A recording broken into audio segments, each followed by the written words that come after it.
Yes, is everybody in place? We're about to be ready to start.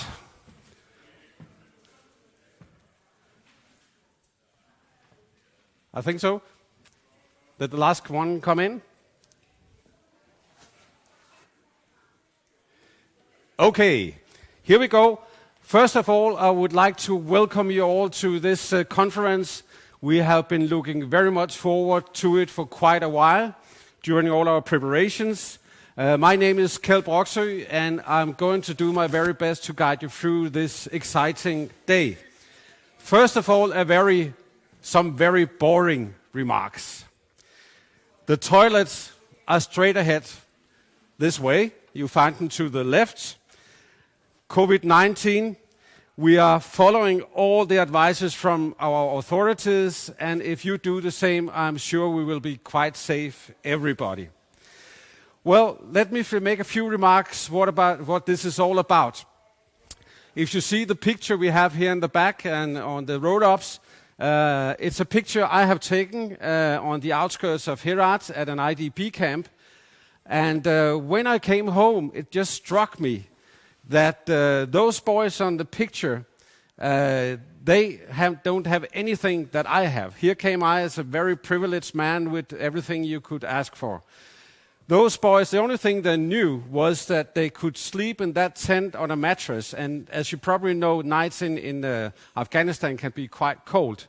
They didn't know whether they could have a meal the next day. They didn't know if they could have clean drinking water. They didn't know if they could have an education or be able to support their families when they grew up. And I think that during the day, we will have a lot of talks that will be quite abstract about budgets, about strategies for humanitarian and development aid, about military strategies, and so forth. But at the end of the day, it's all about what will happen to boys like this and millions of other poor Afghans.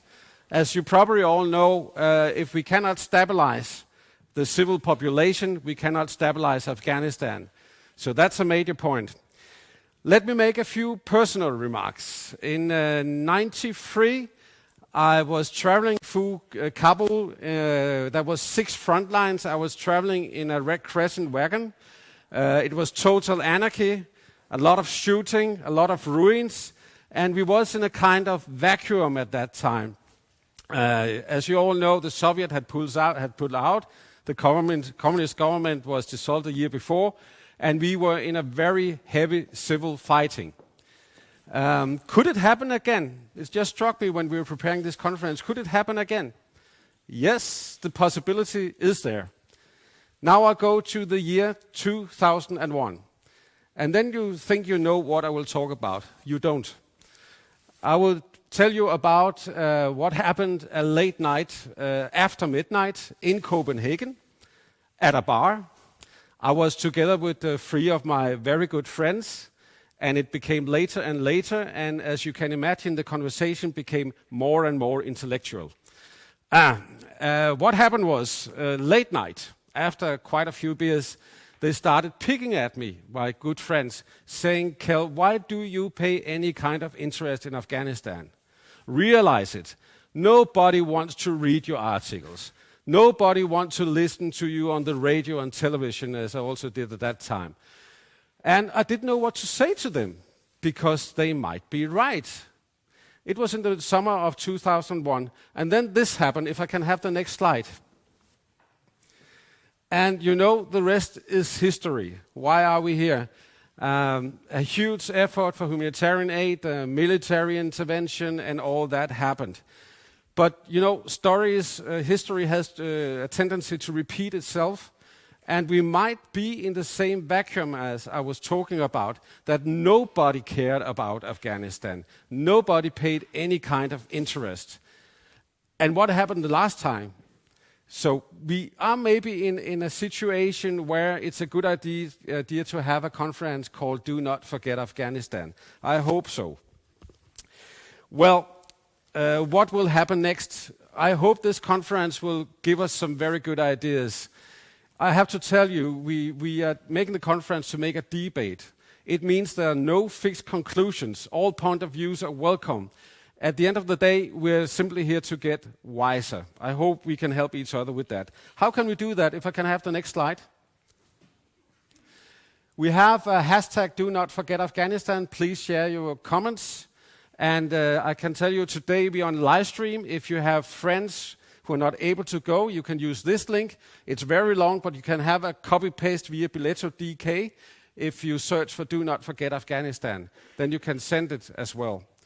During the day, I will also give you the opportunity to come with some questions. I will ask you to refrain from long comments. I mean questions. The long comments I will ask you to save for the breaks. We have a very tight program today. And as I have said that, I just want to mention a few more things before we go on. At the entrance, we have a company called Warfare. You will hear more about it, but they are selling Afghan products, licorice, nuts, apricots, and first of all, saffron, which is very exciting. Please buy some of the stuff. You will support the Afghan farmers directly that way. We also have Globalnyt, which is our media partner today. Yesterday, Kirsten, where are you? You're right there. You made a very good article about the peace negotiations. Go and read it. And over here you can sign up for a free newsletter. I can recommend it. It's in Danish. And finally, we have a silver bowl out here, because a new thing we are making in Dakar is that we are making Ambassador Corps of Dakar. And the only thing there is in it is that we make 2 to 3 minor events a year, where we also can get wiser. The first will be David Vestenskov at the 19th of November. You'll hear him today talking about the military situation. It's changing all the time, so we want to catch up in a couple of months, so that's what we're doing. Right. First of all, I will introduce the first speaker. Klaus, would you come up to me? I think it's fair that we invite Klaus to speak, because he's on behalf of Dakar. He's the man who's paying the bill. Should we give him a hand? Thank you. Klaus Lykkegaard is head of secretariat at Dakar. So please tell us, why is this conference a good idea? Yeah, if you look at the overwhelming presence here and the overwhelming interest in general for this conference, I think more or less it speaks by itself. But it's of course it also tells me that the message "Do not forget Afghanistan" is maybe more important than ever. We are looking into a situation where we have lots of crises in Afghanistan. We have economic crisis, we have the political crisis, we have environmental crisis, we have security crisis definitely, and also now the health crisis. So the day-to-day for the daily life for the Afghan is extremely unpredictable and difficult.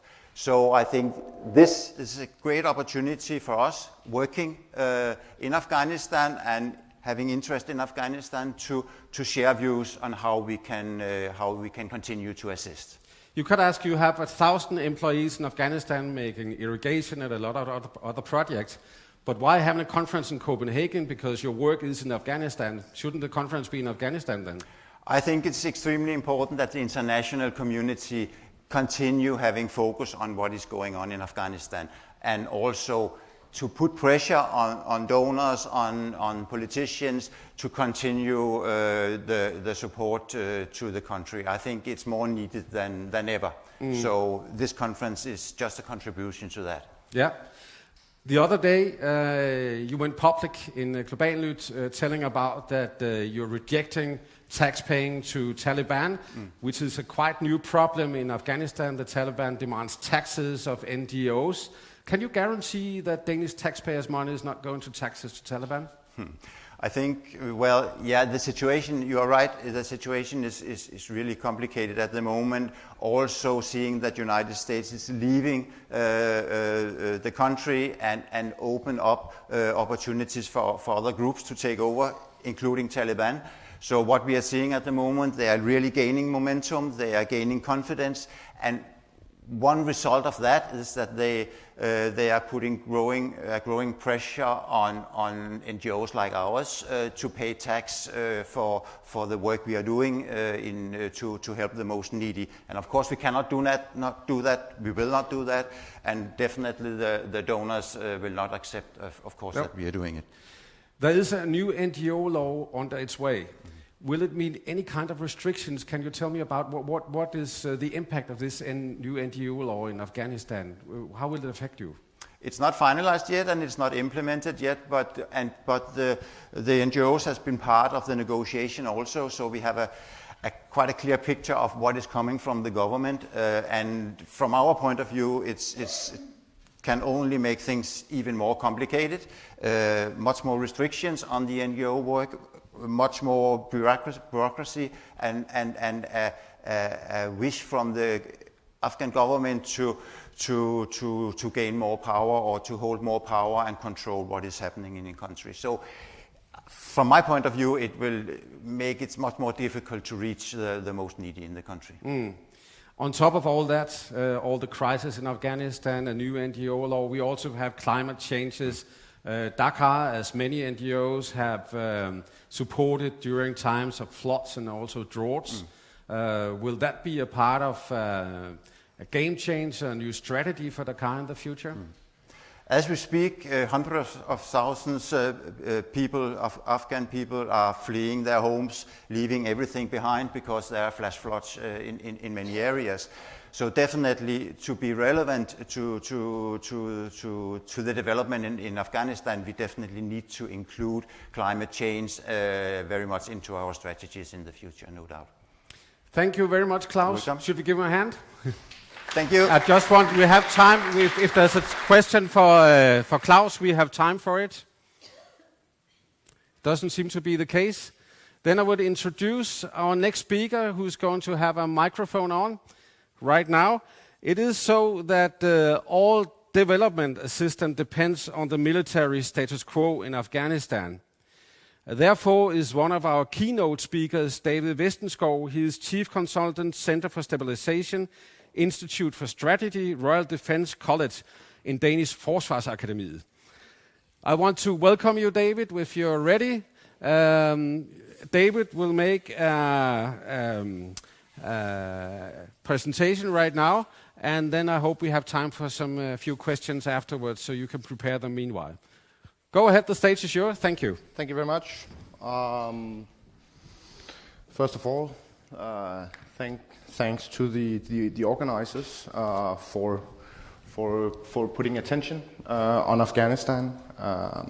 It has been in a very short supply over the recent years, and I'm convinced that this development will only continue in the years to come. But attention is much needed, and the reason why we talk about Afghanistan today is, of course, that Afghanistan is still the largest recipient of Danish aid. This will also not last for long. At least that's my analysis. And the reason why they are the main recipient of Danish aid is, of course, interconnected with the military engagement. The Danish military engagement, which has been the largest and longest military engagement in modern Danish history. And this military engagement is also drawing to a close. And history tells us that when military engagement is drawing to a close, so is financial aid, and so is development aid.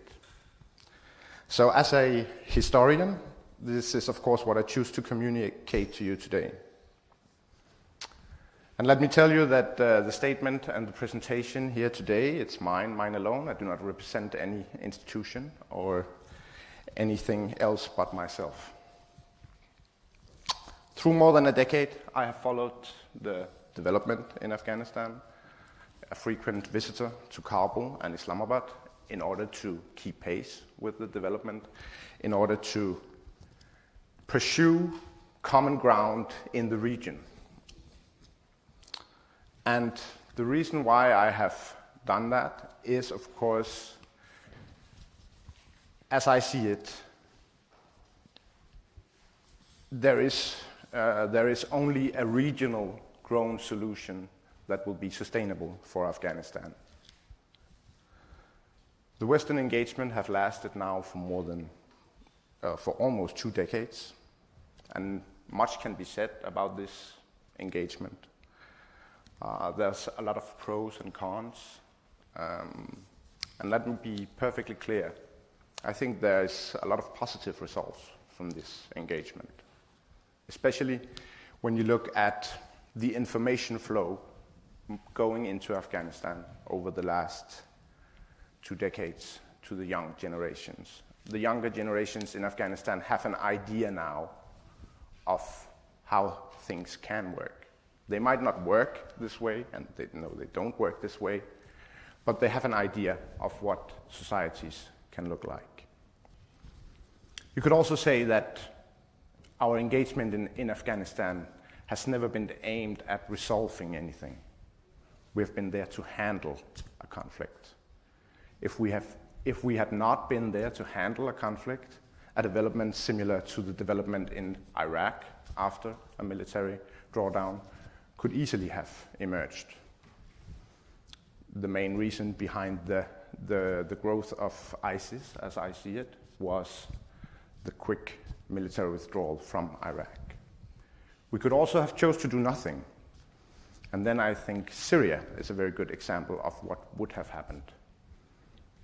So it's easy to look at Afghanistan, to view Afghanistan as a failed engagement, but it's also important to remember that things would not have been only positive had we not been there. But one thing is of course clear. Through the last 1.5 decades, the West have not been able to produce stability in its own capacity. We've not been able to stabilize Afghanistan, and the reason for this, as I see it, is that the regional dimension have been neglected all along. In this period, the front lines have only multiplied. The front lines internally, the front lines in the region, and I could of course talk much more about this aspect. More than welcome to contact me for that. But I'll now turn to the task I've been giving today, and that is an assessment of the front lines and to picture the possible scenarios for Afghanistan as I see it. The front lines today, there's almost no need to stress that the situation in Afghanistan is going in the wrong direction. When the ISAF mission closed down in 2014, around 60% of the Afghan territory was under government control. And especially the population centers was what I would determine as fairly secure. Today the picture is very different, less than 50%, and that's a very positive assessment. The real percentage is most likely around 40, is not under government control. And the reason why I say it like that is that not under government control does not mean that the remaining part is under Taliban control. Because the Taliban is and has been developed in a military context. If you look at the development of the Taliban over the last 15, 20 years, they have mobilized around a common enemy. And that's the main mobilizing factor for the Taliban. The common enemy initially, the Western forces. It's now the Afghan security forces. But when you remove this common denominator, things could look very differently. So I do not see Taliban as a homogeneous political machine that are ready to just take over a country. There are divisions within the Taliban, and these divisions will illuminate as soon as you remove the common denominator.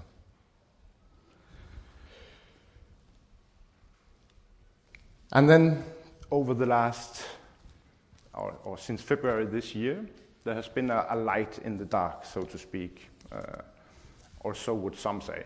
And that's, of course, the peace agreement, or the so-called peace agreement between the US and the Taliban. And I'm sad to say it's not a peace agreement. It has never been a peace agreement. It was a withdrawal agreement.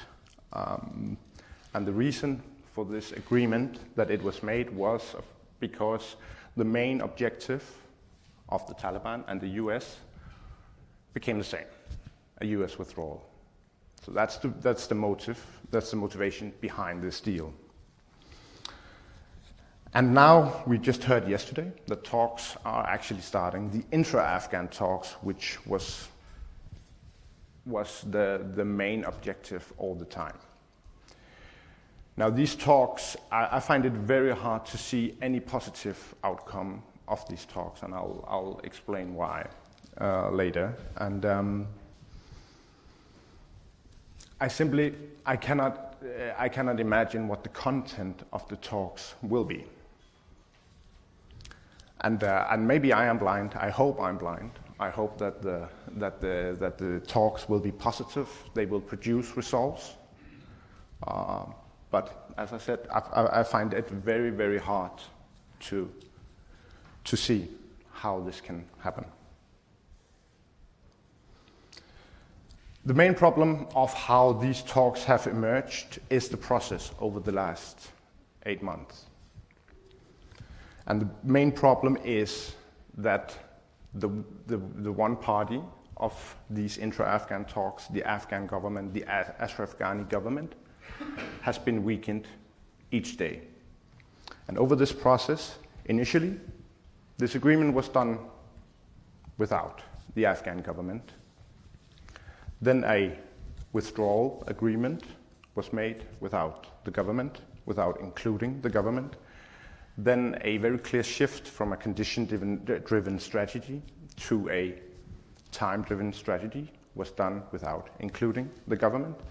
And in the final phase, we've also seen the prisoner release forced upon the government. So where does this leave the government in the negotiations? It leaves them at a poker table without any money. So from their point of view, there's nothing to lose and nothing to win. And that's the main reason why I see these talks not producing anything. Now that's the one party. The other party, the Taliban, seemingly strong party. Their position have been strengthened over the last 8 years. They enter the talks in a very strong position. But then again, if you look at the machinery behind the Taliban, we have not seen any political program. We have not seen how a Taliban-led Afghanistan would look like. And there is a clear reason for this, because it simply does not exist. There are many divisions within the Taliban that just simple programs put out in the public would create internal trouble, would create internal problems for the Taliban. You would see divisions. You would see changes from subgroups within the Taliban to other actors in the region. And one thing that the different groups have agreed upon is, again, as I said to begin with, the common enemy. So as long as you have the common enemy, there's something to agree upon. When you remove that enemy, the political differences are, to put it mildly, very, very different. So therefore, I see these talks at best producing nothing. At worst, they could cause even more divisions internally. you could see a scenario where different power brokers would enter the talks in their own capacity and strike deals with the Taliban in their local capacities. But at best, the talks will go on, because then we have a line of communication. And that's the best we can hope now. And I think that the talks will go on for a while, because, to begin with, none of the party has a real interest in ending the talks. Now, this turned my presentation to the possible scenarios. Now, if I outline the two most likely scenarios for Afghanistan in the near future, and that's the very near future, that's within a year, as I see it. And the first scenario, I've chosen to call it the Emirate 2.0, and many analysts see this as the most likely scenario. Then we'll have a Taliban-led Afghanistan. It will be moderated from the Taliban we saw from 1996 to 2001. And in such a scenario, we will see the international community slowly dropping aid and support. We'll see a massive drop down in economic investments and very bad prospects for the young Afghan generation, especially the ones that has supported and that has grown up in this system. In this scenario, the first massive struggle for the Taliban will be the budget. Because when you take over a system, you also take over the expenses. And they will have to make drastic cuts from the very beginning. Now, when you hear them communicate now from Doha, they have an expectation that the international financial support will continue at the same level. And everybody knows, of course, this will not happen. But the reason why they do this is, of course, that they do not want to address the problems that they will face immediately after a takeover. They will have to make drastic cuts in the expenses within the education sector, within the health sector, and this is the worst part for them, within the security sector. And the cuts will not be small, they will be very big. And within the security sector, this will leave thousands of soldiers unemployed. And suddenly they will face a similar problem that the government is facing right now. When they make the cuts within education and health, they would also face serious problems from the population that will demand basic civil services. That means that the support for a Taliban-led regime will also decrease. This will most likely lead to stronger control measurements from the Taliban side. And it will also leave the country open for other movements to move in. And in other words, we could very quickly be back where we started in 2001. The second scenario, and the scenario that I find most likely, unfortunately, that's civil war. And if you look at the internal power dynamics over the last 12 months, you have seen mobilization on different fronts, not only from government and from the Taliban, but also from the previous warlords. They are now politicians within Kabul, but they are preparing for this scenario. And an often overlooked aspect is the insustainability of the system that the West also has put in place. And a repeated argument in the debate on Afghanistan is that the military engagement has been prioritized over the financial and the development aid. And I would actually assume that many of you would agree to this point. I'm on the quite opposite opinion. I think the financial aid, the development aid, has been far too huge. I think that too much money in too short time into a country that could not absorb it has been the perfect recipe for massive corruption and the build-up of artificial institutions. So, Afghanistan has a system now that cannot survive. I mean, it has an expiry date. As long as the financial aid from the international community is there, then it can stay alive. But everybody knows, and especially the parties within the systems at the very top, they are perfectly aware that this will not last.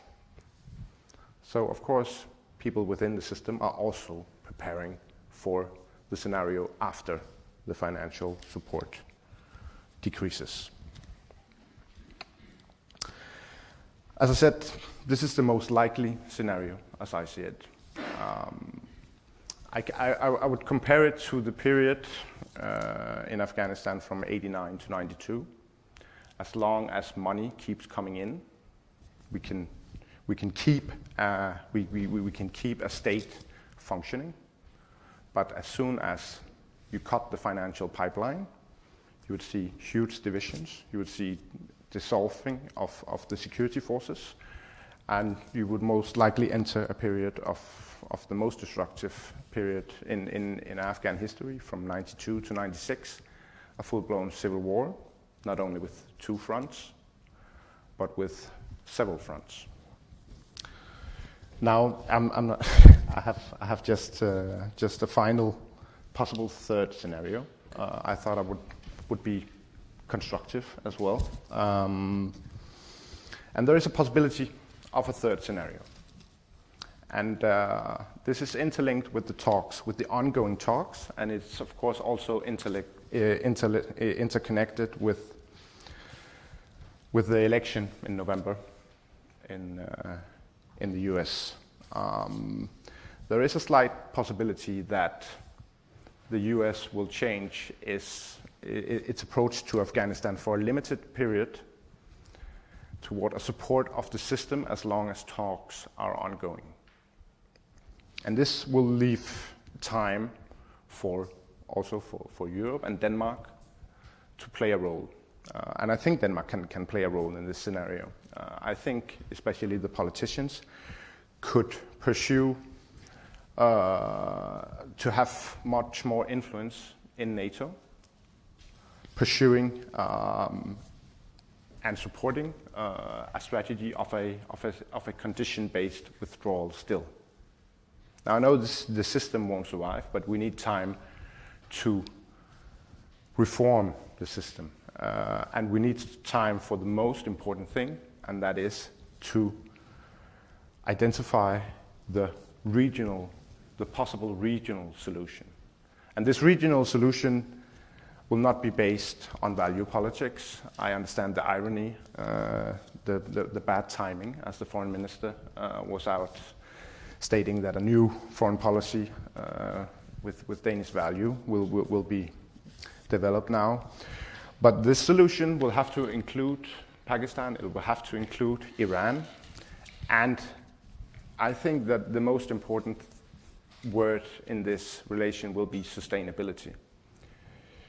The problem with Afghanistan for the last 10 to 15 years, the main problem has actually been violation of what you would call Pakistani and Iranian red lines. When you violate their red lines, you of course force them into an opposition and into taking countermeasures against a development that they see threat their own vital security interests. So the only possible solution, as I see it, is to continue a small a small engagement in Afghanistan, work in the international institutions, work for a regional solution, and of course continue to do developing aid, developing projects, but you need to rethink them. They need to focus on sustainability, and they need to be much less expensive than they are today. Thank you, David. Should we give him a hand? It was a very optimistic start of the day. The most likely scenario, total civil war. But it was very interesting to hear you. I had hoped we had a little time for questions, but please grab David during the day if you have questions, and you will also be in the panel later today.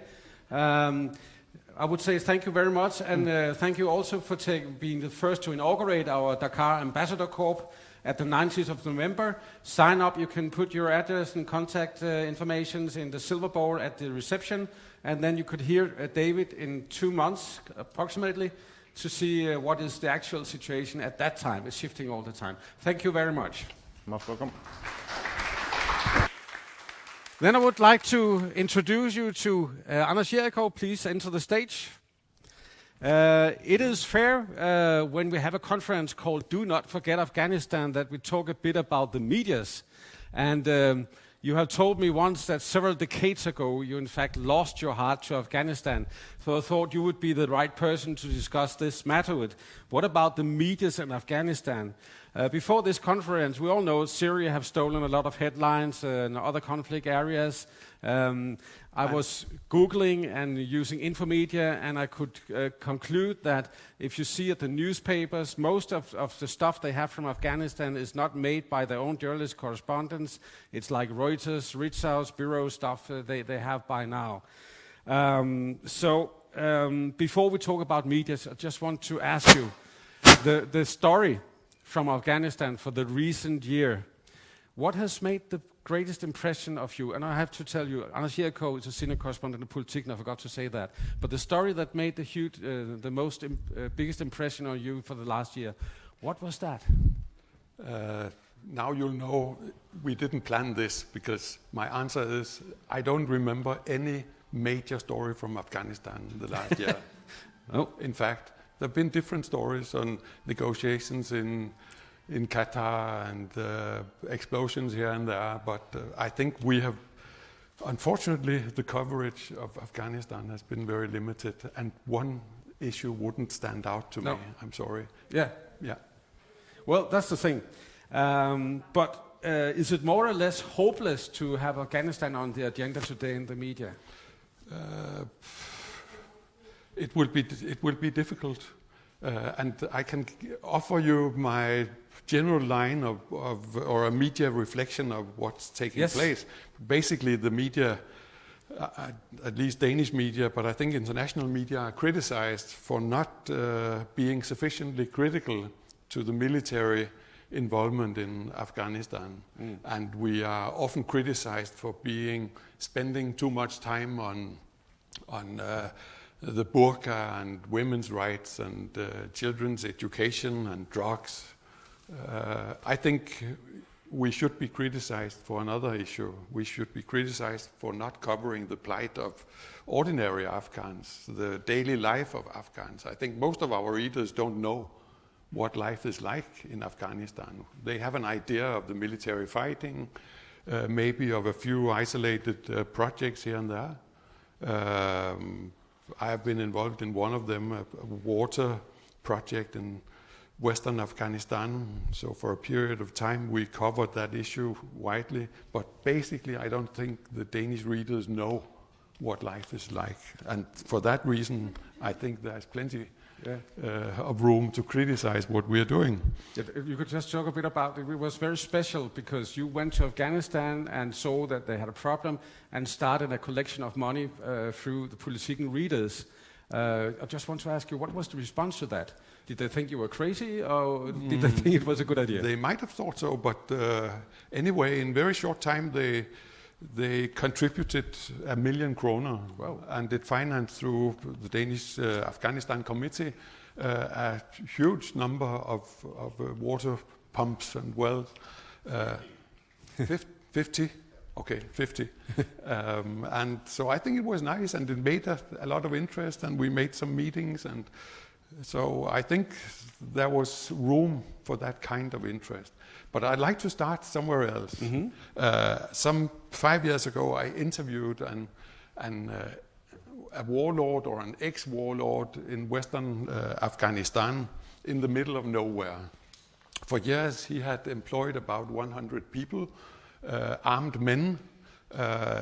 He had managed to control an area. He had been doing so on the basis of his own law and order.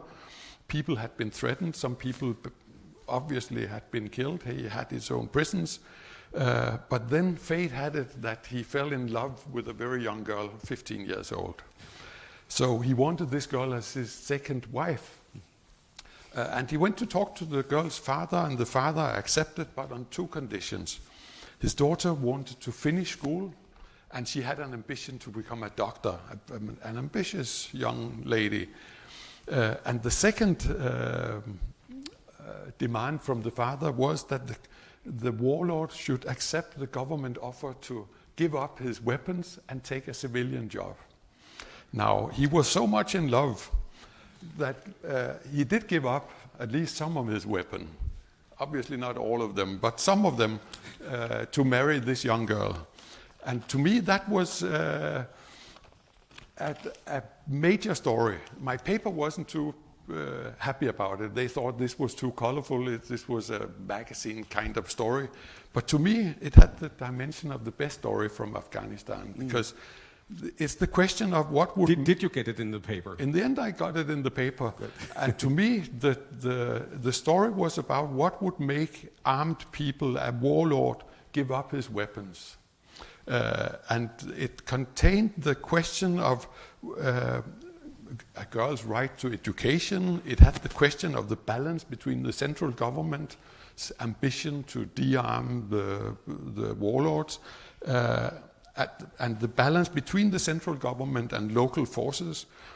And maybe even it had the dimension of drugs, because this guy, if he couldn't make his money as he usually did, he had to decide with himself whether he should produce poppies, produce opium.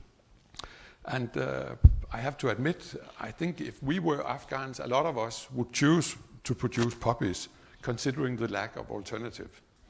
Now, stories of that kind require journalistic presence.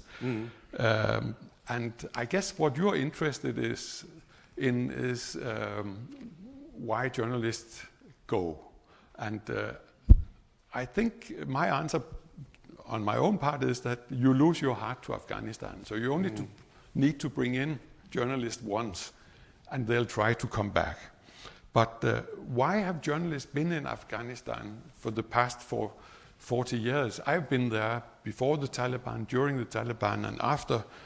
And you find three kinds of reporters. One kind would go as embedded to military people.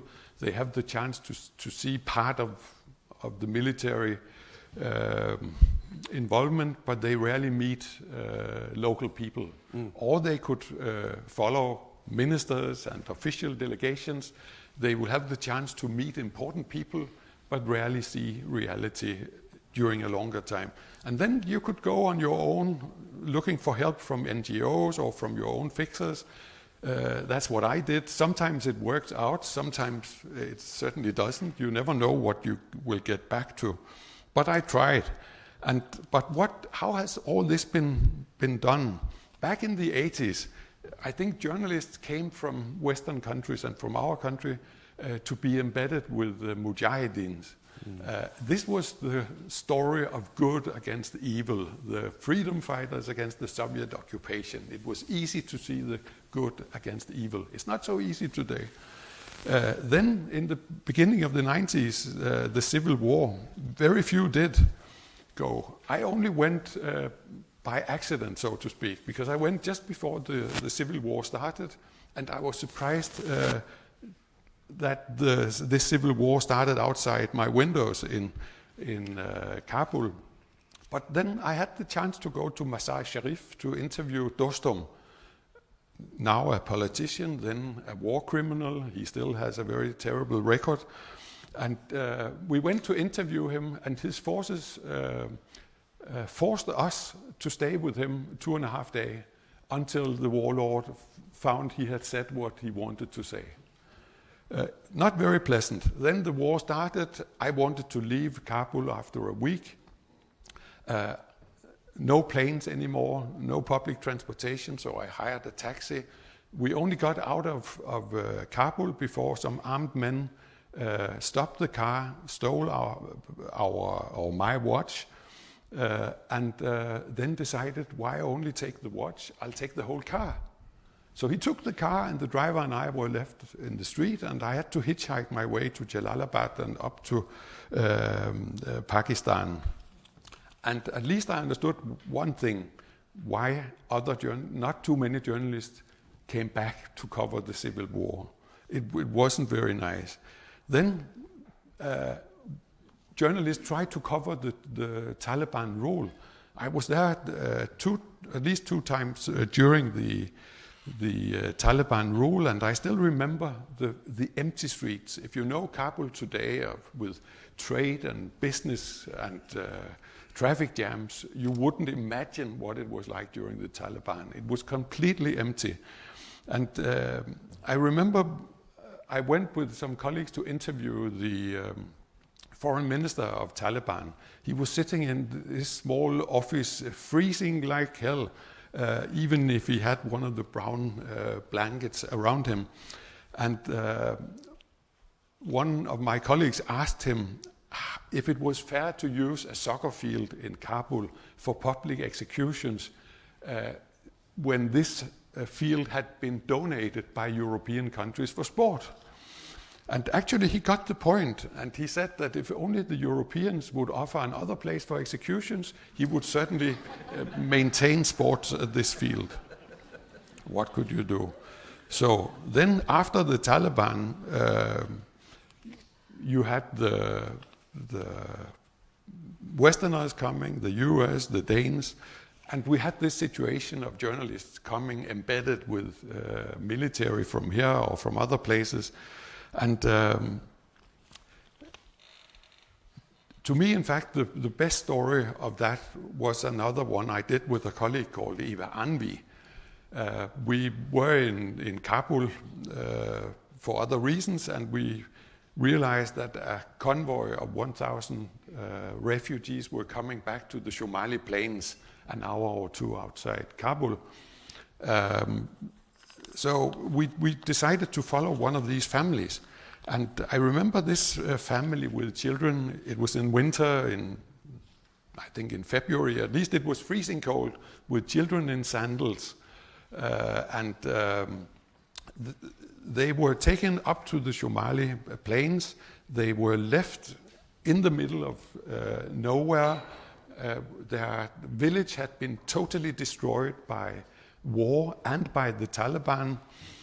And they had a bucket, some seeds, some cooking oil, and some tools, and a promise that if they could build these clay-lined walls within 3 months, the UN would be back with rafters for a roof.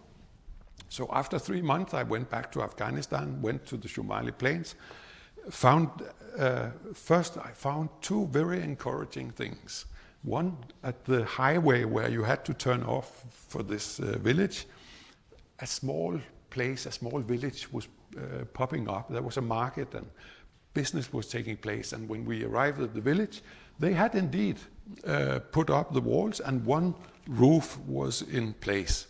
And they had started cultivating their field, although it was still very poor. But I decided I would go back after a year. I have it somewhere here. After a year, you had the whole compound in place. The family was living in a normal Afghan country house with a compound, several houses, several generations. Their garden and cultivation worked. They had grapes, they had all sorts of vegetables.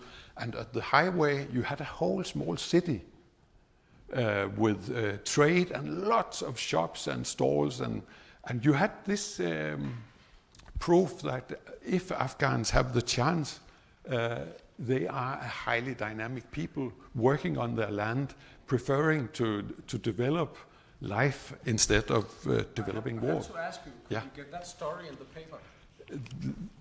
In fact, as I remember, the first story on bringing the refugees back got a lot of space. Yeah. The next one didn't get as much space, and the last one got very limited space. I think it should have been the other way around, because it was extremely encouraging. Yeah. And Anders, we are about to finish. Yes, But you think, you see, I love the story also about the warlord, and you were given some pictures in my head about what medias could do and not do in Afghanistan. We have 4, 5, 6 NGOs in the room today, and they're making different kind of stops of projects. Do they have any chance to come to the media? Do the medias care about water pumps, irrigation projects, whatever? You know, I think as of now, the good news is that while I agree about the pessimistic prognosis you made, at present there aren't that many, compared to the past, that many dramatic negative stories. That's why the journalists don't come. So it's good news that journalists are not coming now, but I fear very much that he is right, and then journalists will be back. Okay, this is not. That's the only positive thing. No. Well, that's how it works. But I think the chance is that journalists could be sort of seduced in by the NGOs to cover some of these development stories. But I would like to say that I am sort of surprised in the coverage of Afghanistan that we cover it as an isolated conflict, because to me, I think David Vestenskov is right that Afghanistan doesn't work on its own. It's a regional conflict. Yeah, and especially one country shouldn't be forgotten, as it always is, and it's Pakistan. Exactly. This conflict couldn't go on if it wasn't for the very negative influence of Pakistan. Our governments don't talk about... That's a continuing story. Anders, we have to finish. Time is running fast. Yeah. Thank you very much to Anders Jericho. Thank you. And now we are going to something I've also been looking very much forward for today. It's our political debate. I want to introduce you to Ulla Tørnæs. Have your mic on you? Good. And we have Eva Flyvholm. Where are you? She's missing. Well, that's what's happening in sometimes. Katrine Amnitsbøl, you are there? Thank you. I'll just get my mic. You'll just get your mic. Okay. We'll do that. You see, later on we will also have Rasmus Nordqvist, and that is what is happening sometimes at Christiansborg, our parliament, that people have to go to meetings, and that's more important than this one. But I'm very happy that you were here, Katarina and Ulla. I know you both of you are very engaged in Afghanistan. You are the former Minister of Development Cooperation and have been to the country several times. And Katarina has been, among other things, been working for UN in Afghanistan as well. So please enter the stage when you're ready, because the first question I would like to pose to you, and I have to ask you to prepare some questions, because at the end of this you will have a possibility to ask the politicians some questions. The first question is, of course, is it worth the effort? And then the first question will be, what shall we do with Afghanistan now? Speaking first of all of development assistance and humanitarian aid, please enter the stage. Welcome. So if we start with Ulla, Yes. What should we do with Afghanistan? And you have a couple of minutes, both of you, and then we go further on from there. First of all, I would like to thank you so much for taking this initiative on this specific day to remind us that we should not forget Afghanistan. And no, we shall not forget Afghanistan. And I'm here to assure you that personally I will never forget either my visits to Afghanistan or what is at stake in Afghanistan. So I'm fully with you in not forgetting Afghanistan. And I'm one of the responsible persons for what we heard is a failure, if I understood you right.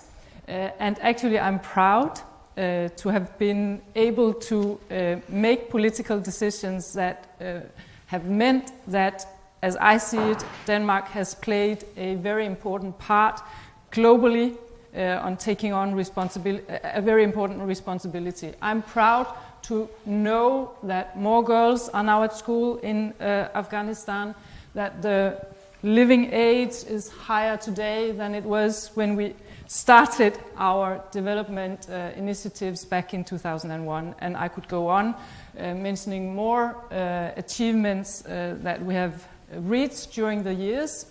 But having said this, I fully agree that we have, of course, not succeeded. This is obvious. And we have made a lot of mistakes. The way we have been working has, of course, changed during the years, but we haven't really found the right key to open the magic door to create sustainability and sustainable developments in Afghanistan. I fully agree with you. Though being a politician, by definition, I'm also an optimist. So I hope that you are wrong in what was your conclusion, and I would try to give my words on how I think we could maybe do something different than what we have done so far. Sorry, Katerina, okay. But maybe we should not only rely on UN and big institutions and the government, but maybe we have to dig more into the water holes and work through civil society, because this could be a way of making sure that what we are actually doing is more sustainable, because this is about the people that we really, as the previous Danish government wanted to do, help and assist ordinary people, while we were also making sure that we could support, hopefully, also stability. But I also think that what we achieved or have achieved during the years is irreversible. And I also heard you, David, saying that there are lots of young people knowing that life could be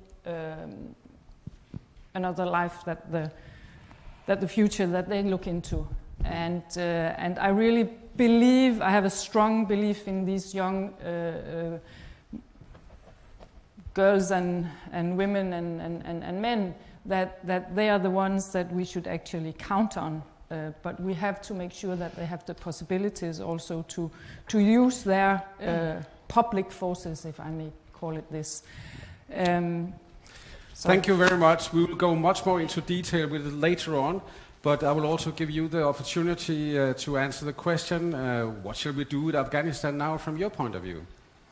Thank you very much, and thank you so much for putting Afghanistan on the agenda today, 11 September. Like my son this morning, 12 years, said, "Mom, do you know what day it is today?" Yes, I do. And I think it's important we never forget this, and also the other generations as well.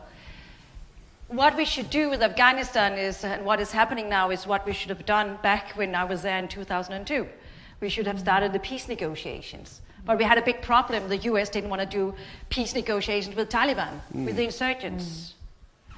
We were so limited with resources trying to get just the first building blocks in place for state building, nation building. First time I drove into Afghanistan was through Jalalabad, and I stayed overnight, and what met me was guys with Kalashnikovs with the hood over their heads. There was surely neither statehood there or any really kind of nationhood. But it also showed me that security is so weak and is getting weaker and weaker and weaker. We can talk about all the failures, and there have of course been many failures when you do war on terrorism on one hand, peace building on the other. And war on terror is financed like tripled, five-doubled more than we did as civilians. We didn't have an assessed budget in the UN. For the first time in a peacekeeping mission, we didn't have a budget. So no one wanted Afghanistan. Everyone wanted to do Afghanistan on the cheap. So there are many mistakes, and I think it's important we still look at what went wrong. Also for the next time. And we not just move on. But what to do now, I think there are several things. First of all, we should not withdraw from Afghanistan. I mean, I was very disappointed when I saw the new government wants to withdraw from Afghanistan more or less in a year. It's so vulnerable right now. The poverty is just increasing also because of COVID-19. Security is going down. And we have a very fragile situation now with the Taliban and the peace negotiations with Ghani. There's so much at stake. The US is pulling out. What will come in instead? So we need, first of all, a very good analysis of the situation, finding out where, as international support aid or assistance players, we can come in and try to put that in place, because there needs to be peace and stability, and we are not there yet after so many years. Secondly, we need to surely work with the civil society, come out with around and support people and livelihoods right now, because also to combat poverty, to make them less vulnerable, to make them less inclined to go on the other side. That is really, really important, and that has also been said many times also over the years. There are people in this room I know who have said that many times, who worked with DACAAR before, because Afghanistan is like peeling an onion, and you need to work with the civil society and work with those forces throughout. And we need to look at how we create the security.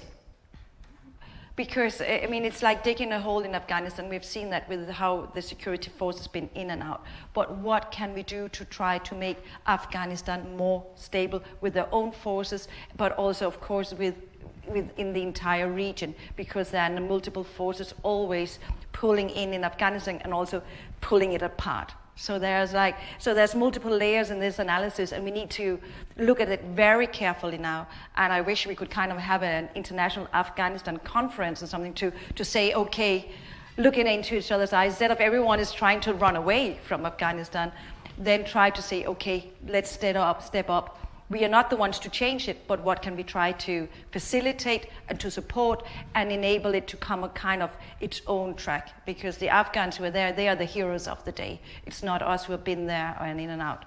Although some have been there for a very long time in and out and still going strong. And those people we should also support. Thank you. Thank you very much. Let's just stick to the military question for a while. Later on, we have the Minister of Development Cooperation from the Social Democrats. Rasmus Nordqvist is coming from SF later in the day. He might have another opinion, but maybe you could say, what is your opinion about the military? Should we try to stay there a bit longer, or should we pull out as the present government wants? I think actually what Katarina was hitting at was the development assistance, where the budget that was presented just 2 weeks ago. But also the military, I understood. That's the Americans. Okay, they're pulling out. We did the development. Back in 2014, the previous social democratic-led government decided that Danish soldiers should be pulled out, and we supported this from my party's side, knowing that what we are actually trying to do in Kabul, and I'm not an expert in what is going on at the moment. We're pulling out on this also, no? Yeah. And I guess this is in accordance with what is actually happening in NATO. I'm not into this, but I fully agree with what Katarina was saying on the development side, that it's the wrong moment to close down. It might be the right moment to change and to allocate the resources in another way than we have done for years, and which we apparently, obviously, not really have succeeded with. So at the moment, with the hopefully upcoming peace negotiations, not knowing where they will end, but they will take place, I think it's the wrong moment to close development assistance down. Let me ask you very directly and concrete, because right now, according to existing plans, we're giving approximately 425 million Danish kroners a year to development assistance and humanitarian aid in Afghanistan. Should we keep the same level, or should it be up and down, in your opinion? I fully understand what David was saying earlier on with corruption and if Taliban is taking over, and they of course hope that this influx of foreign aid will continue. I fully agree that we have to take notice of this, and that was why I was mentioning that we should maybe find other channels to work through. Civil society is obvious for me, but in case it ends where you were predicting in a civil war, there is of course also the humanitarian side of the coin, and Danish.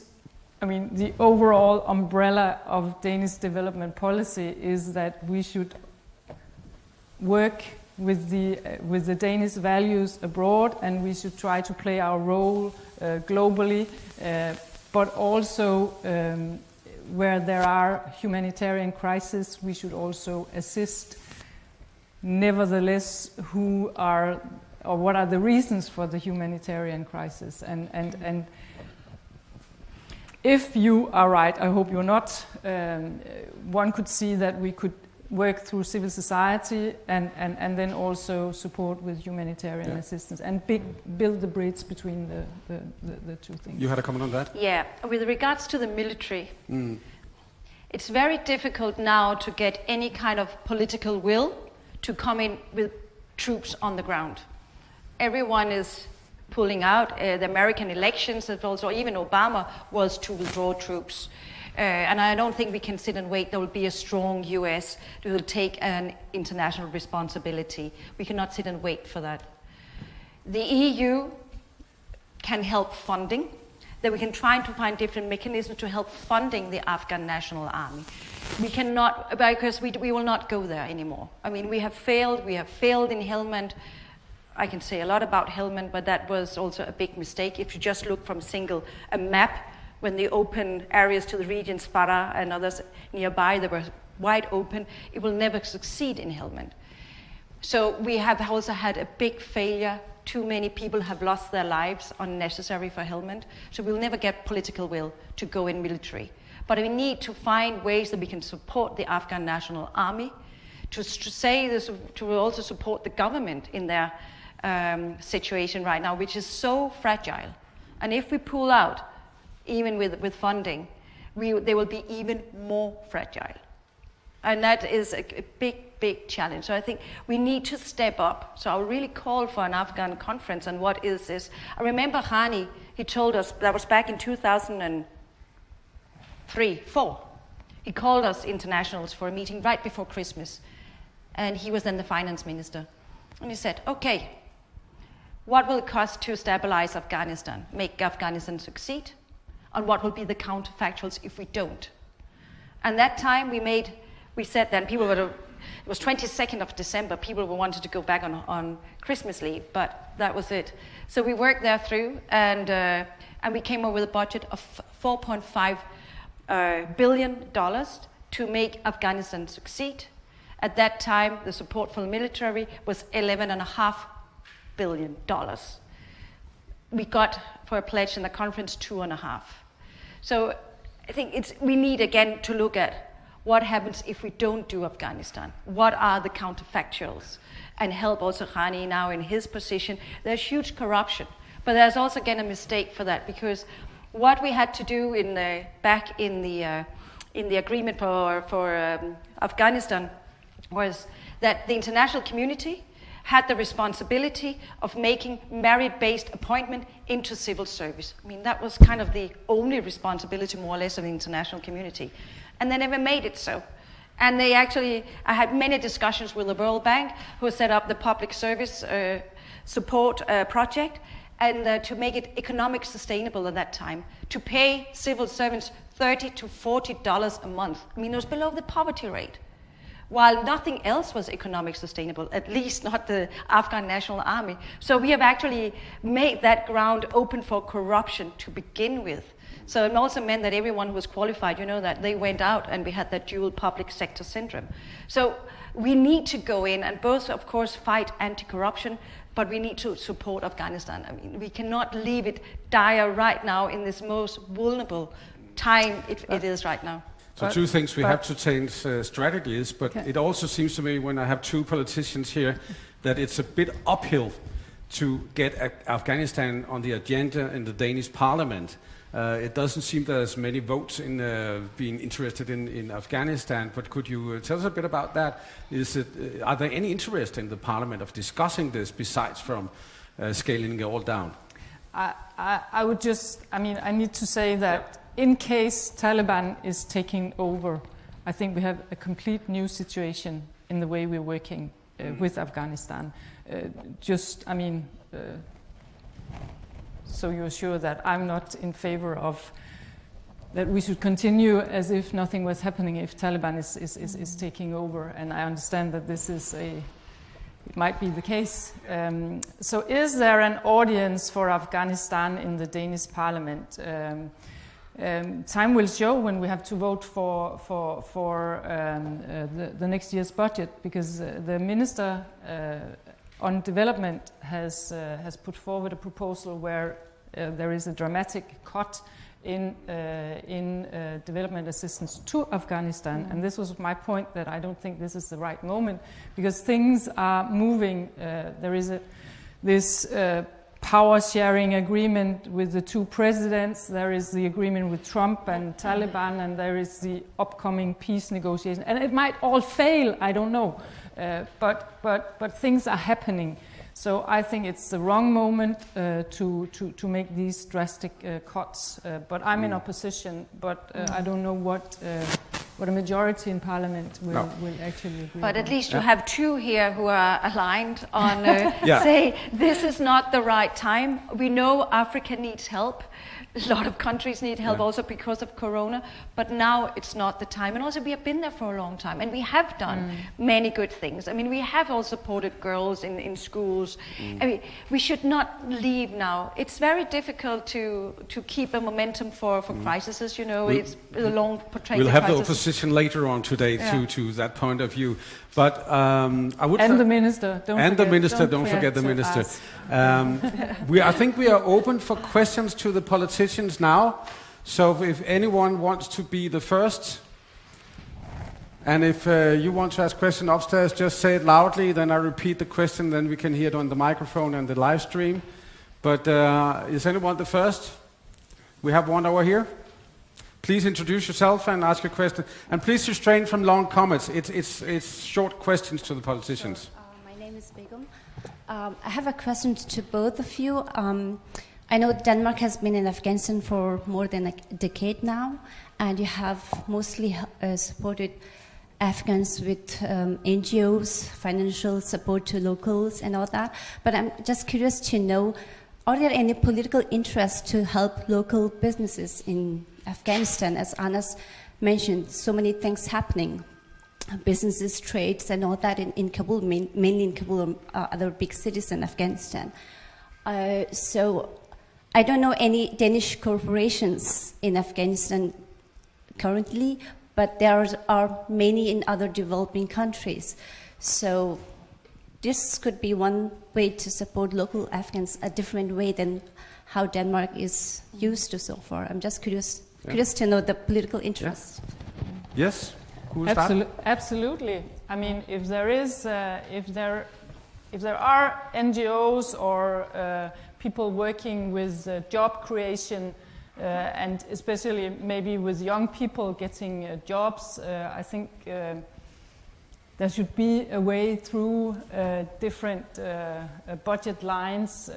I'm not fully into how the Danish programs is implemented, but I know that usually a lot of the money was actually channeled through different UN organizations, but I don't know how it is today. But absolutely, I'm in favor of including private sector as much as possible in the different programs. Yes? Would you want Yes, to answer as of well? course, very much so, and that's what we see in all conflict countries. The first thing that is leaving countries is foreign direct investment. It's businesses, because the environment gets too unstable. But of course, best possible you can work with civil society, but also local businesses, because now it's also a matter of job creation and income generation, as now the situation, economic situation in Afghanistan is really challenging. So any ways that can be done, also through internet, whatever, there are many different ways.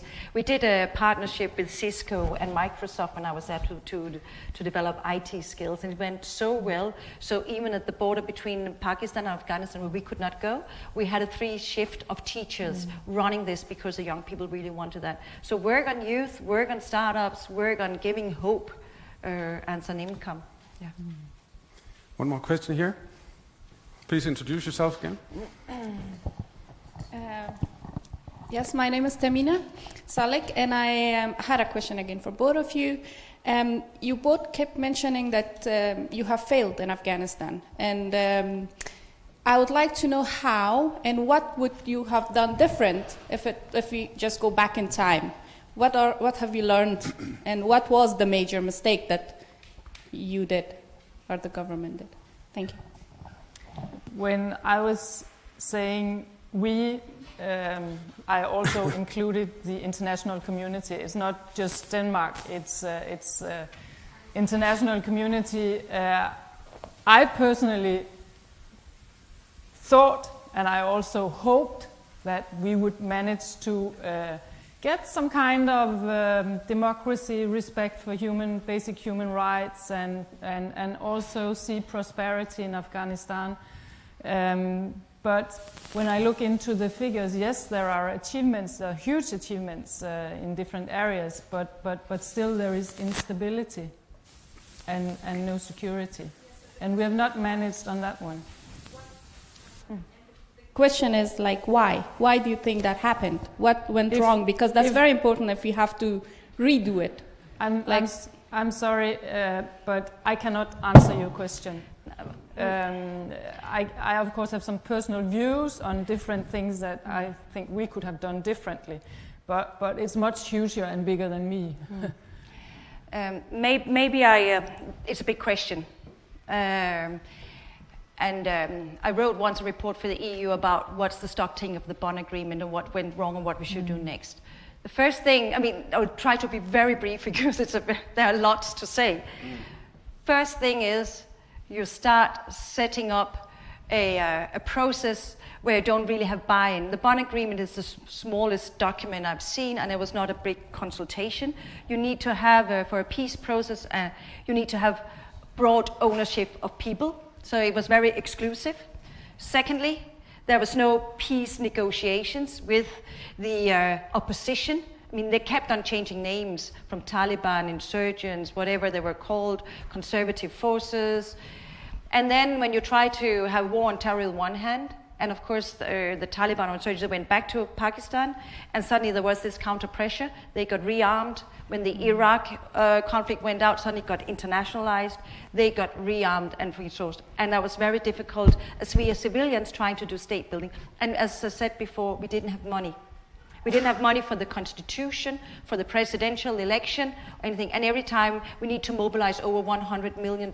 I was running between the Europeans, 10 million, the US, 10 million, making a project, hiring people, and then gone was, when the constitution was over, it was also too short a process.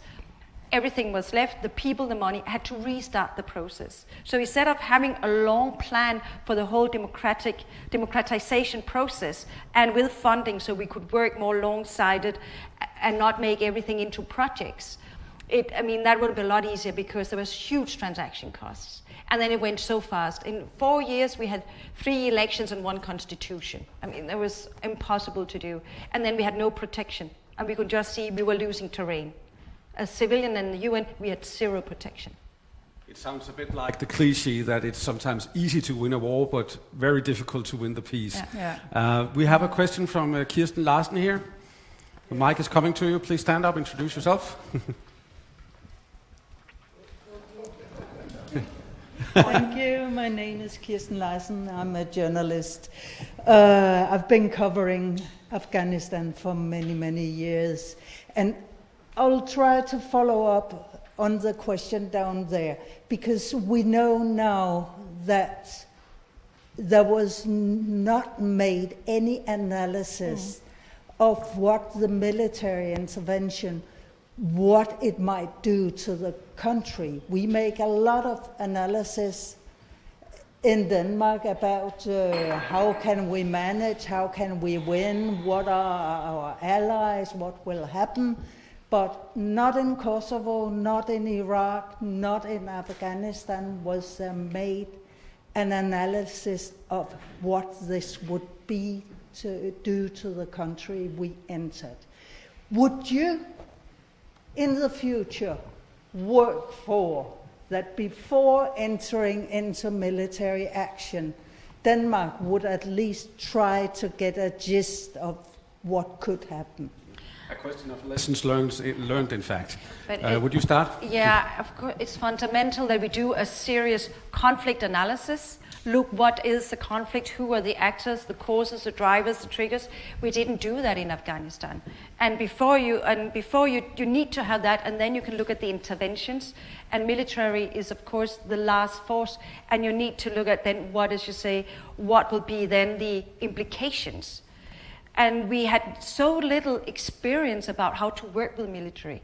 I mean, the Americans said all the time, or the ones in NATO, what's the end goal? And it's like, the end goal is like trying to keep peace, trying to make a transformation. It was very, very difficult to have an alignment of what were the objectives of the military and the civilian side. And military, particularly in Afghanistan as well, they have a long history with the Russians, the wars, and so on.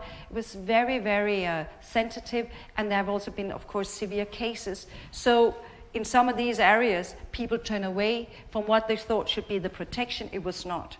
And in other areas, we had NATO, who didn't have a mandate to combat opium trafficking. It was very confusing to people looking at up in north. There was just trafficking routes going in and out, financing all the illegal activities, and NATO troops were just looking at it because they didn't have a mandate. So there are many, many problems with how we use the international force and so on. So of course I would support that we have a very good analysis and look at whatever we do military-wise or hard-wise, what is achieving or where we should adjust currently also when they are in the country. It's almost impossible to ask you for a short answer, but if you can try, then we have a few more questions. I do my utmost. I'm not a military expert at all, but I was member of parliament back in 2001 when we decided that we should be part of this military intervention. And as I recall, and as I also think was in the minds of, at that time, Prime Minister Poul Nyrup Rasmussen, was that Denmark wanted to assist in getting rid of Taliban, and Taliban housing Al-Qaeda. And we are doing this on the 9/11 to remind us that was actually the point of departure for the military intervention. And we have succeeded in this. Taliban was kicked out of offices, and Al-Qaeda, I don't know if they're just called something else today, but apparently they do not have the same covering, how can I say, housing in Afghanistan. They might just be elsewhere, I don't know. But if you look at the short-term goals, I think we could say that we achieved this at one point of the stage, but we haven't got the long sight of what we actually wanted. It is fantastic to be here because a lot of people want to pose questions. We have time for one more short question and a short answer, and then we have to go to the coffee break, so you have to do it in the break. But you had a question here. Could you introduce yourself? Yeah. I'm director of Mobile Mini Circus for Children, which is an organization that obviously uses circus as a tool for working with children in Afghanistan, children and youth. We have been active since 2002, and it's actually mostly a question for you, Ulla Tørnæs, because I couldn't agree more than anything that it's a civil society that should be strengthened. It's a civil society that has a chance to do something that is needed to make attention on not going into conflicts, and children and youth wants to do something good. They just want to be engaged in something. Could you please come with the question, please? But you said the same. I remember when you were a minister, you called for a meeting when you were in Kabul, where you exactly said the same, that the civil society should be strengthened, and you asked us, did we know any other organizations that could have the interest of coming to Afghanistan and do work with the civil society? At that time, we felt a little bit offended and said, but you're not even funding us. There are no money for any civil society organizations. The question is, what do you think? What do you think can be done, or why do you think now that it would be possible to get funding? We can organizations who work with civil society, literally the funding is gone. There is no funding left. A question about the funding, what can be done? Yeah. I'm no longer responsible for the budget line, so what I'm saying is, fully personally, but listening to David's analysis on the security situation, lack of stability, and the money coming in from outside, and maybe we should have a closer look into this. If I was minister responsible for the budget line, I would look for other ways of channeling. Instead of closing the budget line, I would look for other partners, and civil society is obvious. We have been doing this like this in other countries, like, for example, Africa, Uganda, Sudan, where we could not work with government, but working through civil society. And I hope that my party will support me in putting up an amendment for the budget line, that instead of cutting that drastic line as has been put forward, we should try to look into other ways of working in Afghanistan. Thank you very much. We're going to have a coffee break and use the time of talking to each other, buy some Afghan stuff out there. I know 1 gram of saffron costs 100 kroner. That's in fact double the price of a gram of hashish in Christiania, but buy it anyway. How do you know? Yeah. Well, I heard. But anyway, I want to thank the politicians, and please be back here 11:45, where Tahmina Salik, we just heard, will be on the stage from the Afghan diaspora. Thank you to our two politicians. Yeah. I think we start right away to keep the time. Welcome very much, Tahmina Salik. You're from the Afghan diaspora in Denmark. It's in fact the second time Tahmina is on the stage. We were here 2 years ago as well at another Afghanistan conference. But before we start, maybe you just in brief could give your own story. Yes, thank you. As Keld mentioned, my name is Tahmina Salik, and I'm here today as the Afghan diaspora.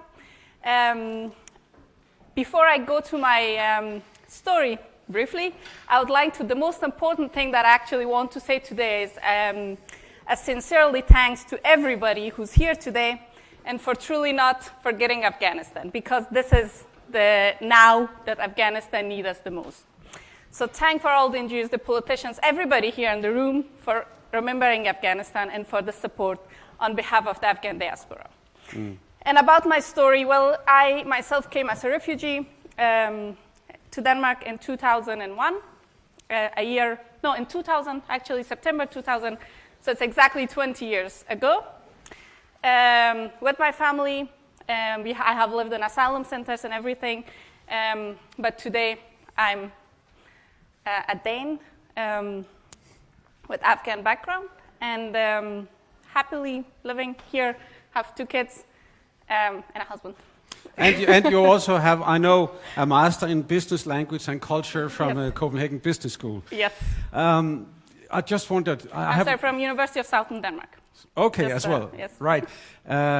Just to have an idea of what you were talking about, do you know how many are from the Afghan diaspora there in Denmark and in Europe or something? I know it's thousands and thousands, but I have no clue what the figure is. To be very honest, maybe someone else knows that. Any Afghan here? No. But it's not thousands. It's millions of Afghans who are living abroad outside Afghanistan. And as you know, probably know, Afghans are one of the biggest migrant groups in the world. Yes. So, yes. But there are also a lot of, I know the number of how many diaspora NGOs our unions are in Denmark, and that's 96, which is a lot. 96 unions of the diaspora in Denmark. And that was also, in fact, the reason why I would like to see you on the States again, because when we have a conference called Do Not Forget Afghanistan, it seems to me that all these diaspora organizations, they have started a lot of initiatives to support Afghanistan at the moment. First of all, I would like to talk about your own initiative. It was quite individual. Please tell us what you did. Yes, I think I have done some different stuff, but the latest one is this unfortunate news, which was in May, I think, that a maternity hospital was attacked in Kabul. And that really, touched, now I should not get sentimental, but it was very tragic. So I wanted to do something about it. And just spontaneously, I made a Facebook video where I encouraged people to, because I had an upcoming birthday on the 17th of May, not telling the year. And there I encouraged people to, as a birthday gift, donate some money so I can send it to these kids. Especially because my cousin in Afghanistan was direct in touch with one of the babies, baby Amina, who was injured in her leg, and her mother was shot dead. And she had some upcoming operations. So I gathered money for that baby. And it was to my surprise that only my own Facebook friends donated around 10,000 krona, which was sent back to my cousin, and where she spent it for the operation money and the hospital money as part of it. The cost was much more, but the donation also helped, of course.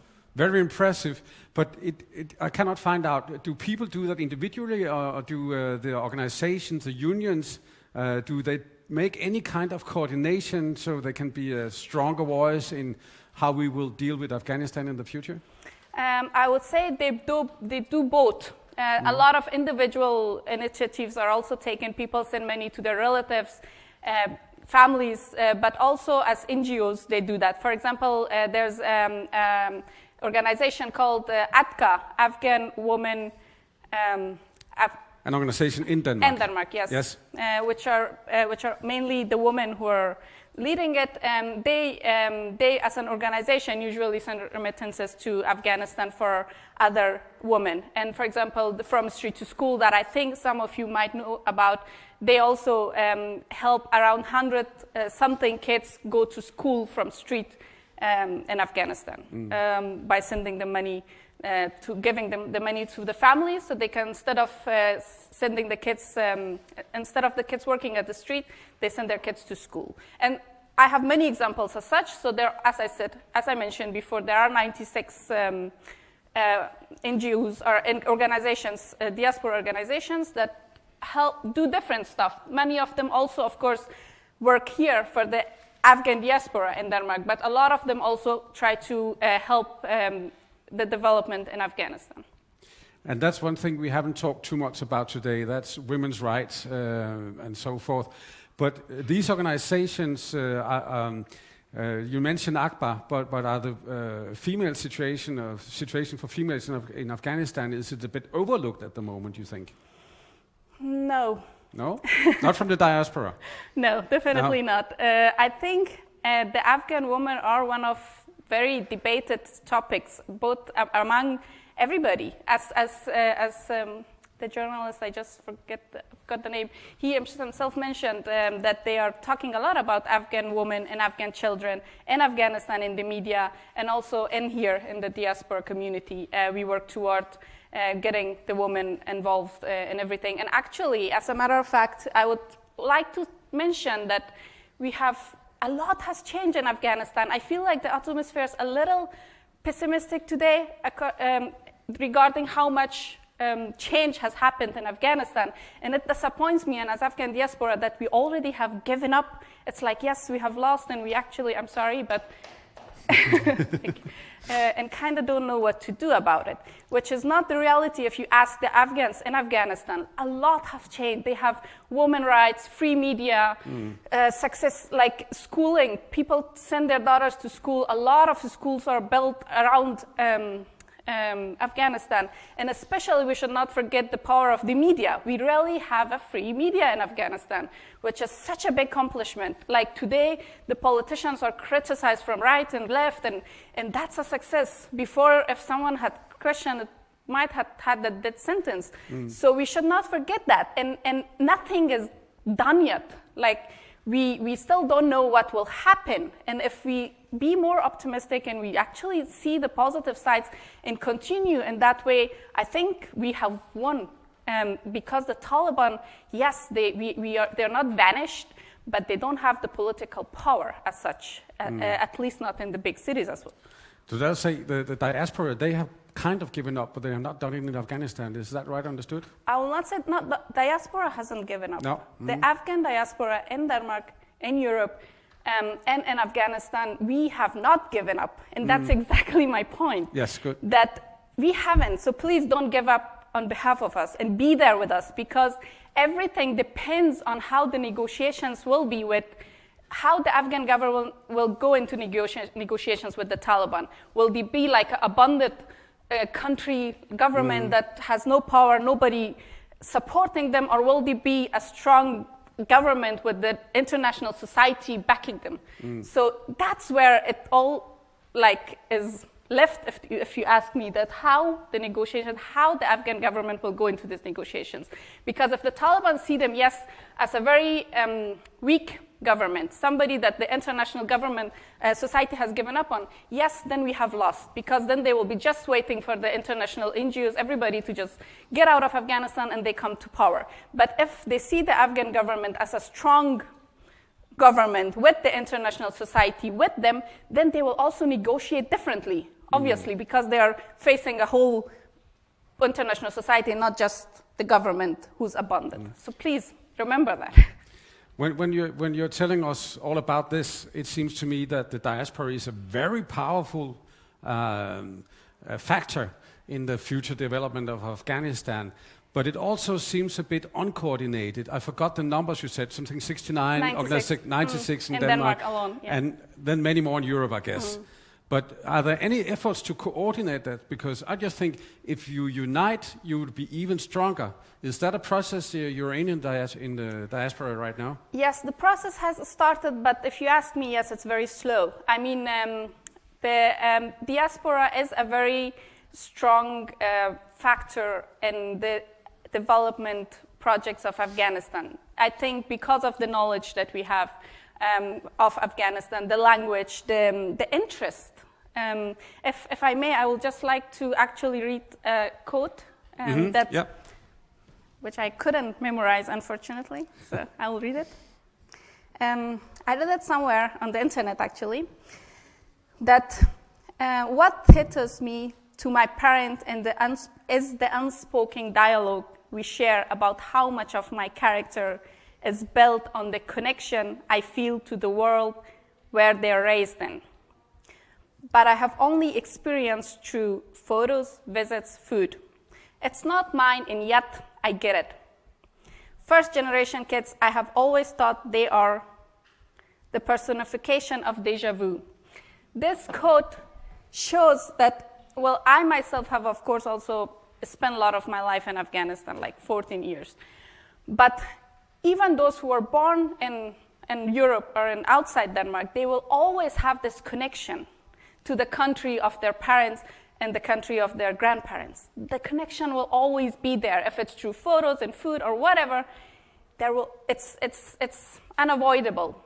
So the Afghan diaspora outside Afghanistan is a strong force that I would like NGOs and everybody to use them. And yes, more in a more coordinated way. What is the weak point of us is exactly that I feel there's an umbrella organization missing to bring all these others, all these diaspora organizations together in order to streamline the whole effort. But some initiatives has started. For example, in 2018, CIM, Center for International Development in Germany, gathered the Afghan diaspora under one roof in order to network and get to know each other and make our efforts more coordinated. And the second conference was held in 2019 by the DRC, Diaspora Unit, with the same aim. So now we are connected more on the European level. We also had a meeting. Yes. Yeah. Also had a meeting with the Afghan government, that they have their own, I just forgot the name, I'm sorry, but they have made this whole new policy with that to engage more the diaspora outside Afghanistan, in Afghanistan. So it's also happening from inside Afghanistan, that they see the value of the diaspora. Yes. There's one thing I just have to ask you, because the diaspora, you are very extremely well educated and full of resources, and others from the diaspora are as well. Are you sometimes discussing when would there be a time where it would be possible to go back to Afghanistan and use all those resources inside the country? Deep sigh. Yes, that's a question of, in many ways, identity. Like, where do you feel the belonging? Because it's difficult to choose. For me, I'm as much as a Dane that I'm an Afghan. So to leave one of my countries behind and go to another country to work is tough. But I would always want to, like what I'm doing today, work in Denmark for Afghanistan also. But something like connect the two cultures, because I'm in both. So I don't think many of the Afghans that live abroad think or consider going back, because depending how long they have stayed, maybe also. Of course, yeah. So, but if I talk on my own behalf, no, I would like to work in such organizations and connections that have something to do with Afghanistan or what I'm doing today, but not live there. Because, as I said, my kids are born here. They're more Dane than maybe I am even, to take a decision as such as... they're all involved in some way or other to bring peace and better development in Afghanistan. Thank you very much, Tahmina. Should we give her a hand? It was very interesting. We are going to change the subject completely, because we would like to invite Albert Før from the European Commission's ECHO organization. But due to all these corona restrictions, he's simply not able to be here today. So we have asked him to make a video, which will come up in a moment. But why is he important? A bureaucratic EU organization. Well, this is not pocket money we are talking about. Since 1992, EU's ECHO, also known as European Civil Protection and Humanitarian Aid Operations, has spent €1 billion for humanitarian aid in Afghanistan. Quite a lot of money. It will not stop tomorrow. 14 million are in need of in Afghanistan, according to the Humanitarian Response Plan 2020. I can also say on behalf of DACAAR that ECHO in fact pays half of the budget. That will say 60 million Danish kroners. Quite a lot of money, and it's annually. And a lot of other NGOs have similar budgets that is supported by ECHO. So this is why this man we have on the video in a moment is quite important.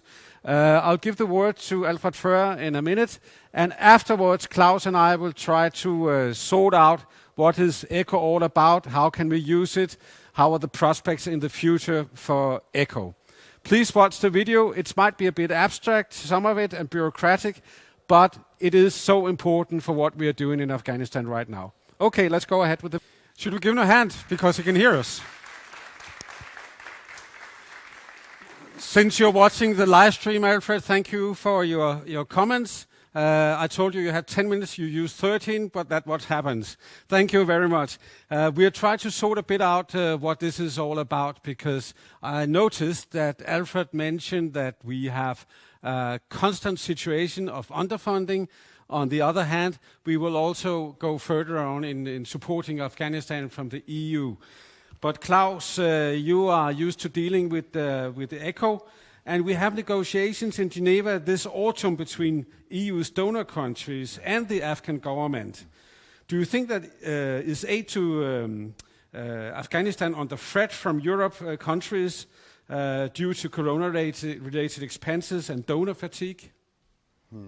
I think it's difficult to say, and I was a little encouraged or glad to hear Alfred's analysis on this, saying, well, at least the role he could see for EU to play in this, even though funding definitely is an issue, but he was also quite clear on how EU should play a strong role in the Geneva conference, but also putting pressure on the Afghan government and other stakeholders in Afghanistan. He was mentioning the NGO law, that EU could play a role here. So I think it's extremely important that EU take up this role and play, and they have to be. We have, as EU citizens, to be a strong player in this. Not at least because United States is about to leave, and leaving military, I think, means also that the development aid will also be reduced from USA. So EU has to fill in that gap as well. But isn't the question if EU can agree on that, because they couldn't agree on the Corona aid packages. Could they agree on Afghanistan? We see in our own country, we had huge discussions already between government and opposition what to do. Could EU agree on anything in Afghanistan? Do you think that? Yeah, it's a good question, because there are indications from other countries in EU that they are willing to support at least at the same level they have been doing. And as Alfred is also saying, this is a question of individual countries supporting EU in this. And the last message from the Danish government saying that they are planning to reduce the support to Afghanistan, then we can maybe end up having not total agreement on how EU should be supported here. But on the other day, we could read in Globalnyt, I recommend you to sign up for a newsletter, that EU development and humanitarian aid is the big winner in the present government's proposal to the Finance Act 2021. Development assistance should increase through EU with 500 million Danish kroner up to 2.5 billion Danish kroner. Klaus, is that the right policy? Instead of government support, we go through EU. What do you think? It could be. I think it can be the right way to do it. We don't know anything about whether Denmark will earmark some of the funding or specifically for Afghanistan. I think it's good that the EU can, if they came out strengthened from this, they can play a more important role also in Afghanistan. And the money going to EU also goes to the civil society organizations, so it's not only government or EU to the government on budget support. It's also very much to NGOs like ours. But for me as a taxpayer, I just think, isn't that a bit bureaucratic? You give money to the EU, then the EU gives to the NGOs. What about giving them directly? But don't forget that EU can play also a strong advocacy role. They can definitely influence, because it's when you say advocacy, what do you mean by that? Yeah, they can influence also on the government, because they have lots of money behind, but also lots of countries behind. So in a that growing sense, force to it. Yeah, they can play in that sense a much stronger role than individual NGOs or individual countries. Yes. If there's a short question, we can take one. If not, we will say thank you to Klaus. Welcome. And introduce John Morse. Please come up on the stage. John is our director for DACAAR in Kabul, Afghanistan. He is really our man for a kind of reality check to what is going on in Afghanistan, what can we do, and what can we not do. But especially when we talk about humanitarian aid, of course, and development aid. I just want to follow the line before we go into detail with DACAAR, because we have been talking about EU and ECHO. Is the Afghan government capable of working with EU ECHO in the future from your point of view? Okay. Bismillah ar-Rahman ar-Rahim. Assalamu alaikum. Tashakul. Daramanana. And thank you for this opportunity to be stood in front of you right now. That was a great thing to do the live stream. Okay. Yes, and I started that because I'm representing my Afghan colleagues. My Afghan colleagues aren't here today, so I wanted to make sure that I wouldn't be here if it wasn't for them. And it's very, very sad that they couldn't attend. But just like to make sure that we are reminded that they're there. Hopefully lots are watching, and we're here because of the hard work that they do. Your question. It's a little bit of catch-22, I think. We're filling a gap from the Afghan government. So if we're not filling that gap, maybe the Afghan government will stand up and fill that gap. But actually there's a big, massive need, and is the Afghan government actually capable and ready to do that? The Afghan government isn't ready to do that right now. They're not ready to cooperate with the ECHO. They're not ready to stand up and fill that gap. We haven't actively worked on our ECHO funding. We started with probably 25% of what we're getting right now. And that program is just grew and grew and grew because there's a massive need. We've done our job very, very well. We hit the ground running, and we're filling that gap where the Afghan government is struggling to fill. The humanitarian, that budget hole that ECHO said, 25% funded for humanitarian need in Afghanistan, is very, very strong, is very, very apparent. And when things like the coronavirus comes through, when things like the drought comes through, and the still insecurity that causes IDPs, for sure, there's a massive need for us. To add on to that, there's been lots of caution so far, and there's a little bit of not pessimism, but the scenario thing. I would say that you're talking about the military scenario. Everything so far, about politics and bringing a lot of politics into what we do and stuff. We look at the encouraging thing out of everything so far is it's definitely proved there's a massive need for DACAAR. There's definitely proved there's a massive need for what we do. There's a definite need for in every scenario that you talk about. We are the ones that are actually doing that stuff, that get into the most needy, and you could say that you could spin it. Spin's the wrong word. You could actually describe it that working with what we do is working for stabilization. What we do is actually definitely peace building. What we do is actually giving people grassroots so they have opportunities, so that they don't want to run away from their farm, they don't want to run away from their new compound. Maybe you should just describe what is your main projects in Afghanistan, because not all of the people know here. Yep. So our main donors obviously are Danida, followed by the Norwegians, followed by ECHO, with the humanitarian WASH interventions supported by the EU program. And then is water and sanitation and water, so forth. sanitation and hygiene. It's a package, yes. So it's a hygiene intervention, followed by a water intervention, followed by a hygiene intervention. And in between that, we give them a hygiene package. We have 21 different programs going at the moment. So we've quite a diverse funding pool.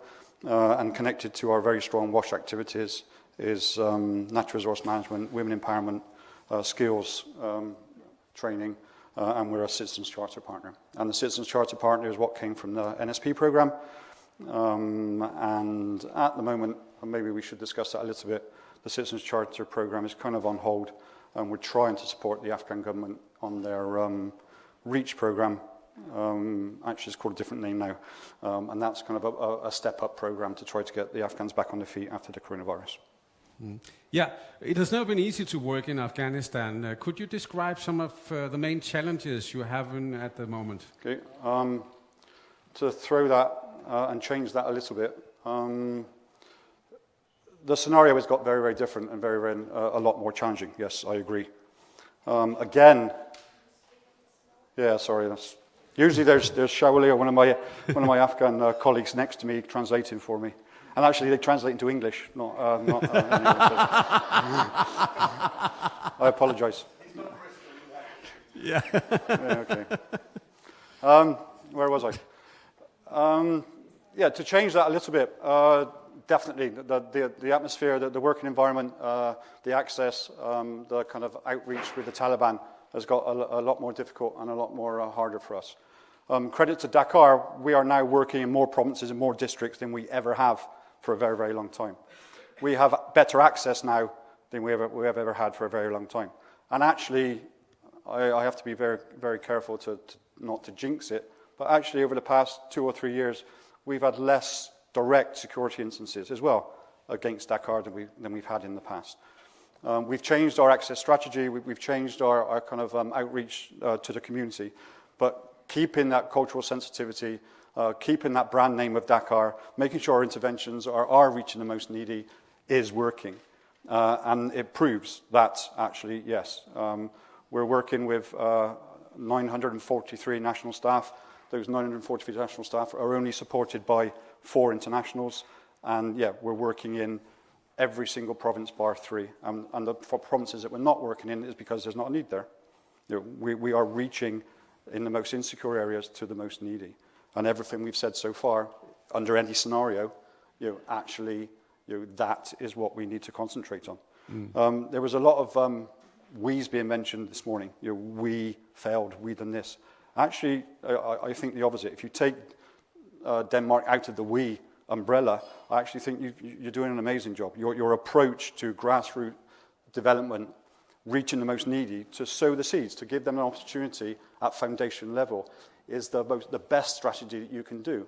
And it does tick the box for stabilization. It does tick the box for development. It ticks the box for replication. We're after replication. We as DACAAR are not going to solve the problem. We're not going to reduce the GDP gap. We're not going to reduce massive problems with IDPs and insecurity.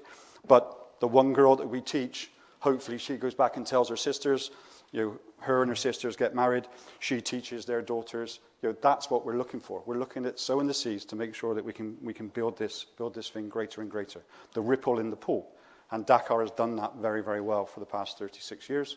And going through the scenarios that we're going through now with increased insecurity, with complexities of politics, with the spreading the wings of the Taliban, we are in the best position to carry on that platform. Talking about that Taliban, Klaus mentioned it also that we have increasing problems with the Taliban demanding taxes of NGOs, among them DACAAR. Can you tell us how does it work and how do you deal with it? Yep. We have massive experience of dealing with armed observation groups and working and gaining access. We don't call our security, we call it access. We work around how we can get the local community to support us and we use them as our best springboard to make sure that we can get into areas. Sometimes it can take a week, sometimes it can take a month, 2 months, sometimes it takes 3 months and then it's withdrew and we have to start again. So it delays you every time, simply? We rely on our brand, we rely on cultural sensitivity, and we rely on making sure that we reach the beneficiaries in need and we use that community to argue on our behalf. But what happens when you say to them, forget it, we don't want to pay taxes? Or do you have to say it in a polite way? but the result is the same, isn't it? Yeah, there's two ways that we're approaching this. I'm part of the HCT, Humanitarian Country Team. I was voted on that representing NGOs. So at a very, very high level, we're hoping to get representation in Doha so that we can pass on to them the parameters that we work under. So we have a job, so we have a joint operation procedure that we're passing on, or we have passed on to the Taliban through the HC, the Humanitarian Coordinator, and we're hoping that will advocate at a very high level. They will take the opportunity. We've asked to explain that document to them, and that will hopefully filter down to the field. We're not advocating that people should go there individually. We want a general consensus that all NGOs work together, that we cannot pay it and the donors not want to pay it. On the flip side of that... Taliban, is that such a strong organization that they, from the top, can be told you cannot charge taxes and then they won't do it? Does it work that way? Right, so on the flip side of that is the negotiations that we do in the field. Yeah. The negotiation, we always try to stand back and make sure we don't have face-to-face conversations with the influential people that are providing security in the districts that we're working in. So again, we still try to work through the local communities. And yes, sometimes we get a different approach from the guys in the field to the guys or the general stance from the guys in Doha or in Qatar. I would say that there's many reasons for that. It's not necessarily a big gap between the hierarchy and the guys on the ground in Afghanistan. It could be just for simple reasons, communication, people actually not understanding, or these people not understanding what NGOs are, these people not understanding the good things and how the community can actually benefit from that. One thing is insecurity, then we have the dealings to deal with the Taliban and tax demands. And then we also have a government crisis on top of that. They couldn't even agree on who should be the president, and a lot of ministers are not appointed yet. How does that affect an NGO? Are there delays in getting permissions and signatures and so forth? Yes, but again, not a new problem for DACAAR. We've been there when governments have changed loads and loads of times.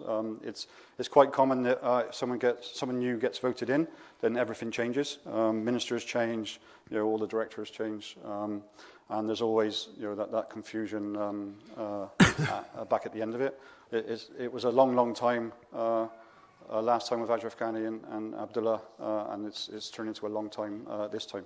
We always have problems signing MOUs. We always have problems getting permission. But has it gotten worse, you think? I would say in some ministries, yes, and in some ministries, no. We are very worried about the NGO law. There's things in there that are going to make us very, very accountable, and although they still have the powers to freeze bank accounts and to close NGOs, and they have done in the past. I mean, the NGO law actually kind of states that they will have more power and we are more accountable. So that is very worrying. But again, let's see. Let's just be a little bit more patient now than we have been in the past, and let's hope that ministers are appointed, and these guys are capable guys, and they are willing to sign off things. If this NGO law is implemented, do you think it will increase corruption as well? I wouldn't like to bring corruption into the NGO law. I think it's a big picture. It means more it's bureaucracy. It's a big picture from the President's office, and maybe his agenda to actually take away a little bit of the funding from NGOs, from development and from humanitarian work, and give it to them. And that's been his agenda when he was first in power for the first 5 years, 4 years, 5 years, and that's definitely his still agenda now. So that's probably the biggest push from it, to make sure that he keeps his on-budget funding, gives him credibility, and carries on with his strategy, which is very worrying, because the strategy didn't work last time, so there's no reason why the strategy is going to work this time. So hopefully that will change. And we are trying to work to try to help that change as well. We had very encouraging kind of talks from the World Bank at the end of the last, or before the last elections, and I think they did. I think they were hoping that Ashraf Ghani wouldn't get in again, that there wouldn't be this big discussion between two parties, and they could kind of implement and be a little bit more successful with on-budget funding than they have been in the past. Now that rapport seems to have disappeared, and it seems to be back to what it used to be when Ashraf Ghani first got in. That's a big worry. The big development actors and the donors do have to make Ashraf Ghani more accountable. Do have to kind of learn from that first period, and I'm a little bit worried that that's not going to happen. A final question before we talk with all the rest of the NGOs to get an idea of the variety of what's going on from the Danish side. I was just like to ask you, if you should point out the biggest success and failure in Afghanistan for DACAAR, what would that be? The failure would be still working very, very hard to link humanitarian with development, and still working very, very hard to leave something sustainable behind under the humanitarian umbrella, and trying to maybe work in our development funding to link that more closer. That's not down to us, though. That's actually the nexus, and linking development with humanitarian work is still a discussion on the table. And it's been there for a very, very long time. There was a big push when the Nexus kind of workshop started happening at the beginning of 2019, and really that still hasn't gained momentum. Having to walk away from something and not having an alternative is a very, very sad thing to do, and a very, very hard thing to do. And that when things like land allocation, things like the government not supporting you the way they should, that happens a lot more than it should do, and that's quite sad. Could you say just in a few words the biggest success? What would that be? Well, I started with the situation has changed. The situation's got more difficult. Insecurity's got more difficult. Politics has got more stranger, if that's possible. But DACAAR is still there in more provinces than it's ever been, reaching the most needy, planting those seeds that I believe that we have to concentrate more on. So put it short, the biggest success is in fact that you're still there. we're still there, and everything that everybody said so far proves that we still need to be there. Yeah. Yes. Thank you very much, John Morse. Thank you, sir. Give him a hand, please.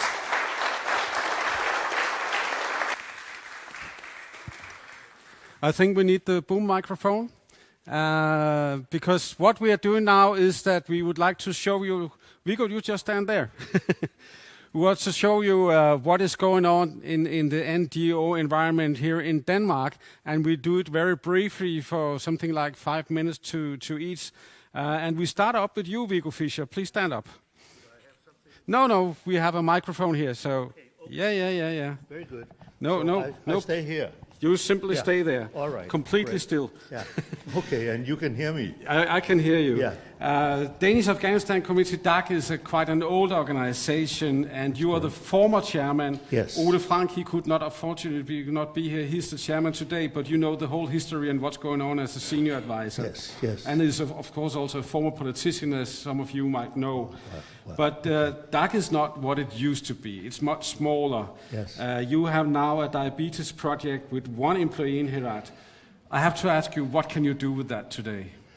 Well, let me say, first of all, I think it's great today to have a moderator who really knows about Afghanistan, who's been there several times, and even written a couple of novels in Afghan environment. Yes, it's true, we have the diabetes project, but it's working with the Ministry of Public Health in Herat. And diabetes is much worse than most people think. Yeah. As far as I'm informed, about 10% of the population in the major cities of Afghanistan are affected by this. So I hope we can continue and expand on a regional. But we have some new interesting activity going on related to coronavirus, and that is a doctors' conferences. Simply from Denmark to Afghanistan. It's organized by one of our board members. He is infective disease consultant at Roskilde University Hospital, Dr. Toge Barkfod. And he has organized conferences with 5 Danish doctors and 5 doctors in Herat, how to combat coronavirus. And does it work? Well, so far we have had 3 conferences, and the Afghans are very interested in this. And of course, we hope that we can expand this into other fields of health, like women's health, to have women doctors, nurses, and midwives involved in such a consultation. So if I ask you if you want to expand in Afghanistan, the answer would be yes, you would like to do that. Well, we are actually doing it now, and that is not so much with a big staff, but with what shall we call a network? A network, yes. And we have a fine network in Afghanistan. Yeah. But of course it's true, and I think you will ask something to the past. I could do that because you used to have a huge hospital in Gosera. Yes. I had the opportunity to visit it once. It was quite impressive and well functioning. I know. But all by sudden, it disappeared. Could you tell us what happened? I'll do it very briefly because I'm mostly interested in talking about the present and the future than of the past. But it's true. But just in brief, what happened? We built up a district health system for about 500,000 people in the Herat province. And we certainly didn't want to get out. No. But suddenly the decision-making process was moved from Herat to Kabul, and then an Afghan NGO won over us.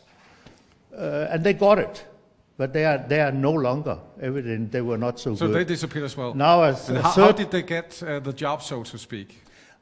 Well, I would say the bidding process was not so transparent. Okay. So, but of course, now there's another Afghan organization which runs our old system. Yeah. And our chairman was there this spring and talked to the new leader, actually, a women doctor. And the hospital is functioning. So all in all, our effort has not been wasted. But all in all, And I know that corruption and government mismanagement has been on the agenda here today, and I think it's relevant for Afghanistan. But I'll say something else. In my view, the biggest challenge in Afghanistan today is not corruption, it's terror. And that means that if the Taliban should get power in Afghanistan and they're bad friends, it will be a terrible situation, especially for Afghan women. We see the assassinations of leading Afghan women. Just yesterday, there was a big information on BBC about this, a leading figure within culture and so on and so forth. So, But if we're talking about that, you have just told me that you want to expand in Afghanistan, and we have negotiations about should we leave or should we cut the budgets. What would be the best argument for keeping the budgets up? I think this women is the best argument. And now we hear that the Danish government will reduce in Afghanistan. Well, we don't have a majority government. Sometimes it behaves as if it is. But I listened to Ulla Tørnæs, and I will say good luck if you can manage that this reduction will not happen, or that it will be much smaller than before. So I think the next should be do not forget the Afghan women. Of course, Afghanistan is not a perfect democracy, but it is there, and the alternative is much worse. And therefore, I think Denmark should fight for the Afghan government, although it's not so good. And together with our European nations, and also send a message to Washington, whoever may be in charge after November 3, stay in Afghanistan, also with some of the American troops. I could say, once a politician, always a politician. Thank you very much, Viggo Fischer.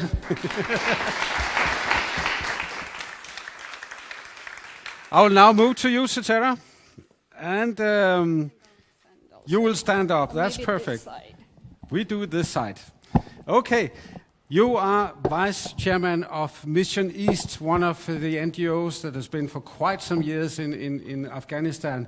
But there's a bit different to it. You have been working mostly north of it. You're yourself Afghan and worked in Kabul in 2013 to 14. You worked with women and a television station as well. But maybe you also just to tell the public here shortly, what are you doing from Mission East in Afghanistan? Well, thank you so much. It's an honor to be able to speak on behalf of Mission East today. Mission East is one of the most dedicated organizations working in Afghanistan, has been working in Afghanistan since 2001, November 2001. Mainly in the northeastern provinces, Badakhshan and DACAAR. We were briefly in Baghlan between 2012 and 17. Today we are mainly in these two provinces. We have an office in Kabul, two regional offices in Badakhshan and DACAAR. We work with, as mentioned, like other NGOs, with WASH, which is sanitization, water access and hygiene, but we also do disaster risk management. We do much more. We try to improve the household food security. We also try to improve livelihood activities for especially women. In regard to women, we try to, we have a huge women self-help support group which focus on helping women become financially independent, also have nutrition knowledge, we have livelihood knowledge, and just be a better and contributor to the environment they live in. Talking about women, you were working in the north, also in the Panjshir. Recently there was a Taliban attack. It was the few that has been so far in the Panjshir in the north. How will it threat the women's projects if Taliban approaches? Are your projects in danger simply? Well, in terms of the kind of dangers and challenges we are facing and have been facing since the non-state actors have been increasing influence in the parts of Afghanistan that the government no longer are active, is partially the taxation strategy of the Taliban, one thing, but the other thing is also challenges that women would not be able to freely move and be seen in public and work, which is a huge challenge. And in Mission East, we really try to have a community acceptance approach, which being said, we try to reach to the community elders who recognize the importance of our job and activities in the community, and they mediate and negotiate on our behalf. Of course, all of these challenges then mean we have to change strategy and how we approach our work. Then we have to also try to work differently and try to find out who else we have to negotiate with now to be able to do the work we need and do, and in places that is really hard to reach otherwise. But as David mentioned earlier today, we had 3 scenarios. One of them was a Taliban takeover, but in a more moderate version, he said. Do you agree on that, or do you expect more of the same as we saw before the towers fell in New York? I have to say that I share a lot of your views. I have spent a lot of time in Afghanistan, both with Diaspora Project, but also working as diaspora in Afghanistan, working mainly with women, mainly also being involved with the state, with the government, with non-governmental NGOs. And I do think that was very honest, very open conclusions, but we also always try to hope that would not happen. But I also would want to represent personally Afghan women today and say that Afghan women have reached far today than they ever did before. And so protecting their rights, protecting the freedom they have achieved so far with the help of international community and all the NGOs, it should not be compromised.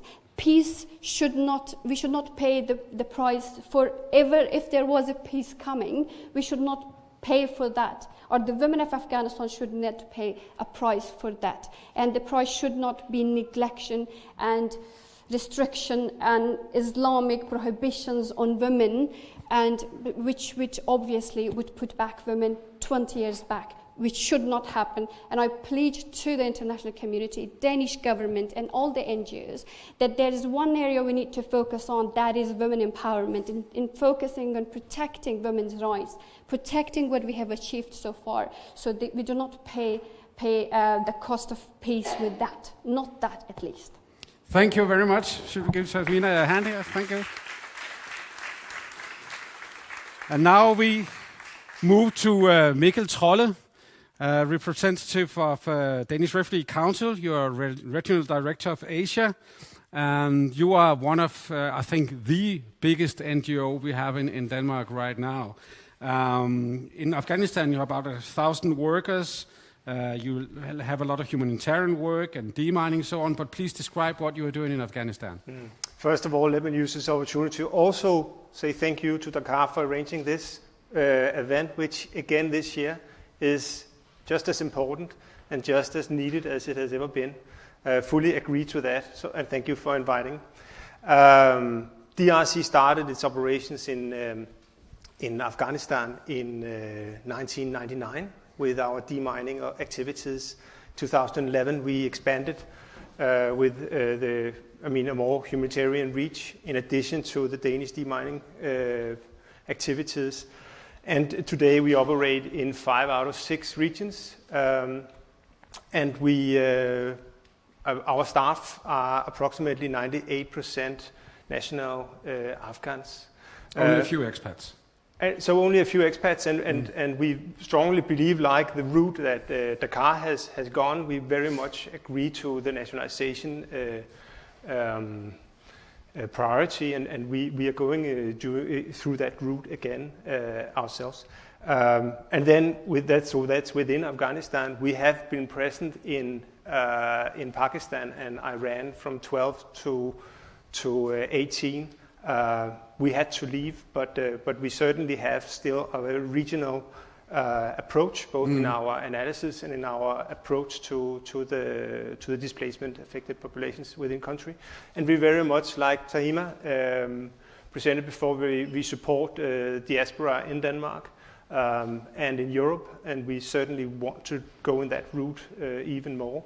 And beyond that, we work through our mixed migration center on mapping the routes of displaced, including Afghans, and also the protection needs that is reflected.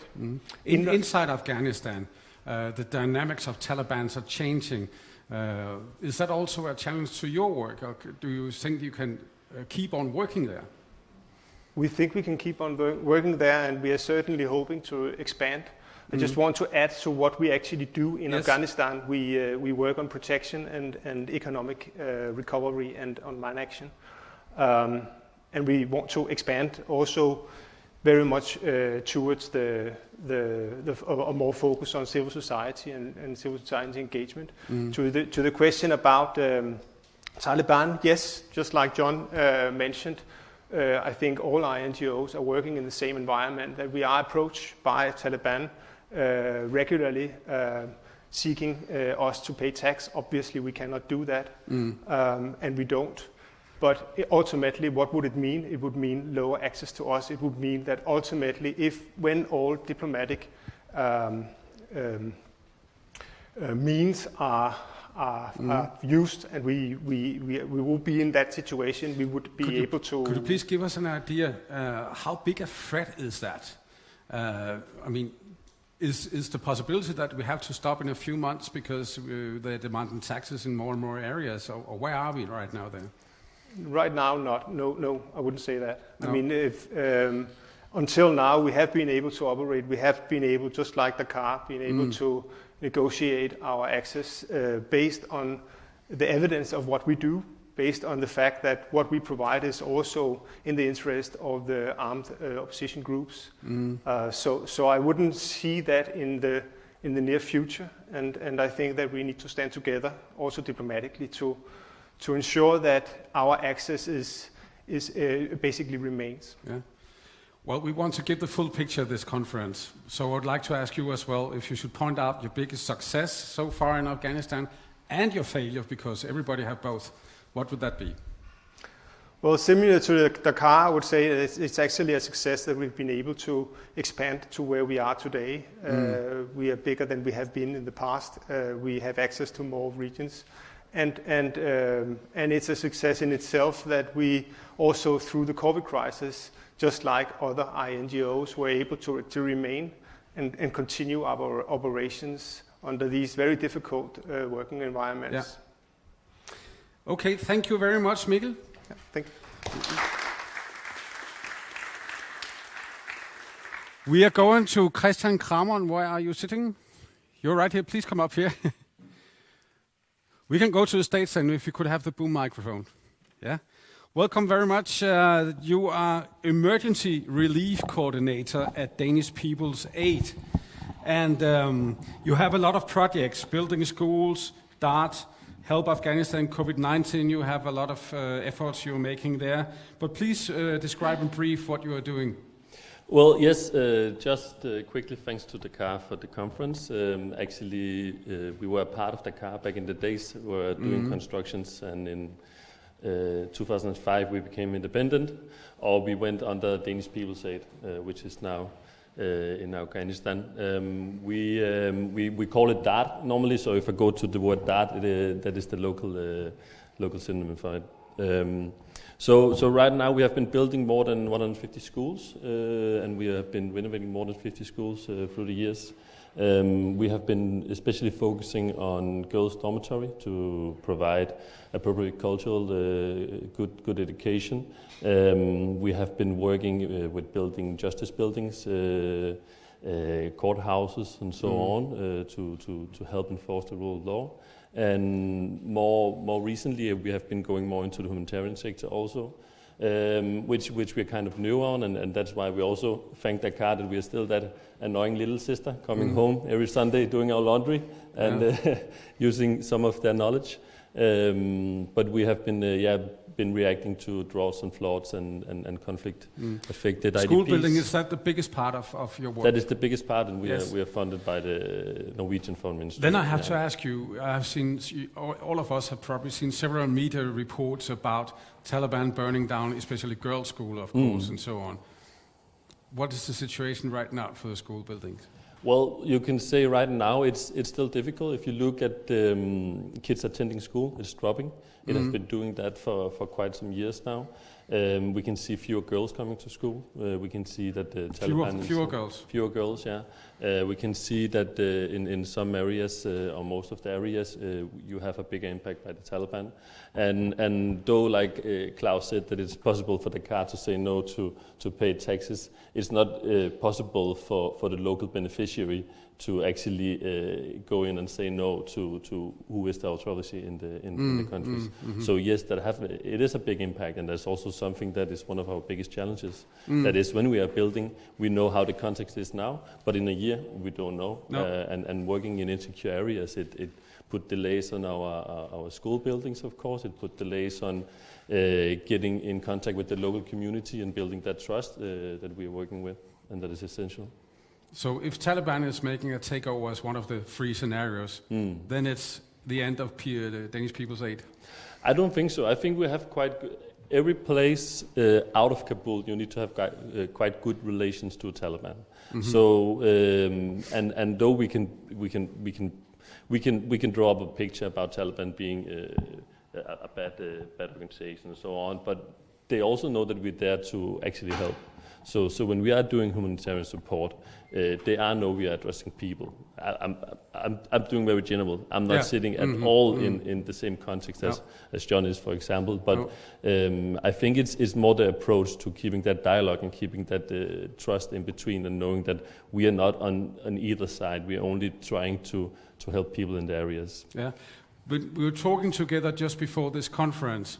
You told me that your major donor was Norway, the Norwegian state. Yeah. And you're now out looking for new donors, which is quite a challenge. What is going on? I thought Norway was the richest country in the world with all their oil billions. But what is going to happen now? Electric cars, that's the problem. No, of course, we're NGO. We're always looking for new donors. The thing that have been challenging by expanding our donor fund is that we see people using the World Bank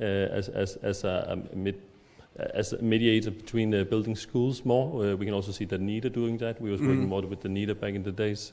Furthermore, you of course there's a lot of stories about corruption, a lot of stories about inefficiency.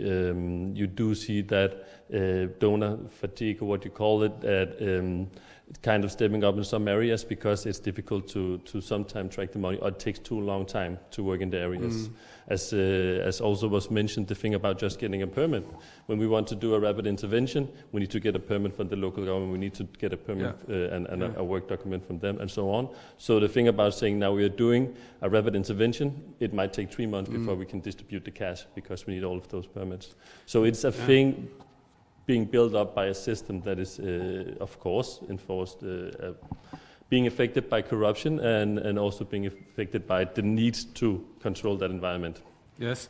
What is your deadline? Because we have negotiations in autumn in Geneva with the donor countries and so on. Had Norway said to you, okay, find some new donors within New Year, or where are you? They haven't said that. They would say they would like to share the administration cost like all other donors, and it shouldn't be that expensive to build. But we have from the new year, we're working now to expand to maybe over the next 3 years build 33 schools together with the Norwegians. And all of our reports says that yes, there is a big difference between some of the schools we have built and some of the schools you can get for half price, because One thing is that after a year you need to renovate the schools. There is almost no budget in the local departments to do that in Afghanistan. Another thing is that you're also putting an extra addition. We are the interlink in between humanitarian work and construction. So the thing about we can set up a learning environment, we can educate the teachers, we can actually do something in order just to hand over a building that is empty and then leave. We are hopefully handing it over more and more with better tools to like that. Good luck. Thank you very much. Could you give me a hand, please? Then I would ask Christian to come up with me. A lot of you will know Christian Friis-Bach, former director of DRC, former Minister of Development Cooperation, now a businessman. And he's importing goods from, among other countries, Afghanistan. I think it's a very good business to import some opium, but you have started another place. You are importing licorice, nuts, apricots, and especially I find it very interesting with the saffron. It's that box. But how did you get the idea to import saffron from Afghanistan? Well, first and foremost, I am a trade guy. I did my PhD in international trade. I used my entire youth on fair trade and Max Havelaar and starting all that. Yeah. And I've said for 10 years that one day I wanted to import pomegranates from Afghanistan because I've seen them in Kandahar or in Helmand. You know, I've seen the pomegranates. Ulla have seen them as well, I'm sure. Fantastic pomegranates. So that's my long-term goal, and when I get that goal, I will retire and be happy. But pomegranates is a little bit difficult. So we started up with other goods, but now we actually have 7 different products from Afghanistan, and we have 3 Danish business partners who have bought them. We are importing from 4 companies in Afghanistan, and we have created. Our first shipments were income of 150,000 approximately in Afghanistan, and now we are issuing the new orders now. So so that's what we do, and this is the best saffron you can get in the world, probably one of the best saffrons you can get. I can recommend it. I tried it. It's jobs, it's income. There's a lot of jobs for women also, because women are primarily doing the processing of it. I think a lot of it are, I can't remember the share, but 2/3 or something are women involved in this. 2/3 of the farmers involved in this are returnees. So now they return to their land and they are doing saffron instead of opium. And in more than one way, it's a contribution to peace and progress. If I should think of import something, I probably couldn't find a more difficult country than Afghanistan. But could you give an idea about the business perspective? How big can it be? Because I heard you have a contract now with Selling Group. It cannot be more big than that in Denmark. No, we don't have that contract yet. It's not yet? But perhaps you can help us. It's on its way? Perhaps you can help us, yeah. Yeah, I would like to. And I would say, you know, we all do Somalia, we do Yemen. Somalia is more difficult than Afghanistan. But it is difficult, and Warfare, which is the company name, is we only do conflict-affected countries, because a lot of companies can trade with Tanzania or India or Pakistan even, you know, but it is very difficult. And nobody trades with Afghanistan. These products are all for the first time on the market. This has been in Spain, but the rest are first time on the market in Europe. Because of what? Because we took the risk out of it. And that's what you need to do. How did you do that? Well, we take the risk out of it in all kinds of ways. We do the due diligence for the companies. We check them in all kinds of ways. We do the contracts. We do the orders. And we also do the financing. So we finance the deals. And we haven't received 1 single kroner of foreign donor support, but we do the financing. And that's when then the customer says, okay, we take all the risk out, then they will buy. And they are amazing products. You know, these pine nuts, it's the best pine nuts you can get in the world, I promise you. They are fantastic. They are absolutely amazing. And these soft shell almonds here, you know, you can't get them everywhere from Afghanistan. So they are amazing products. And Afghanistan was known for this. You know, they were known for producing the best nuts and dried fruit in the world until the war. But nobody dares to buy it.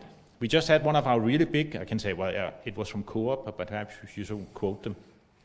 And they will hopefully take the saffron now in Irma. I hope we'll get this out in Irma very soon. And they wrote to us, But we have one question: is there not terrorism, criminality, and corruption involved in this? And that's why they don't buy. Simply. But that's what we do. The due diligence for us, is crucial, and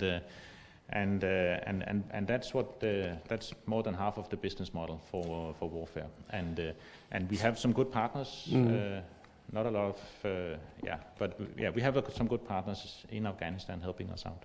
And actually, talking about DACAAR, and thank you DACAAR for this good conference. DACAAR was instrumental in starting up saffron production in Afghanistan. They were the ones who initiated the idea, who went with the farmers, and who did it.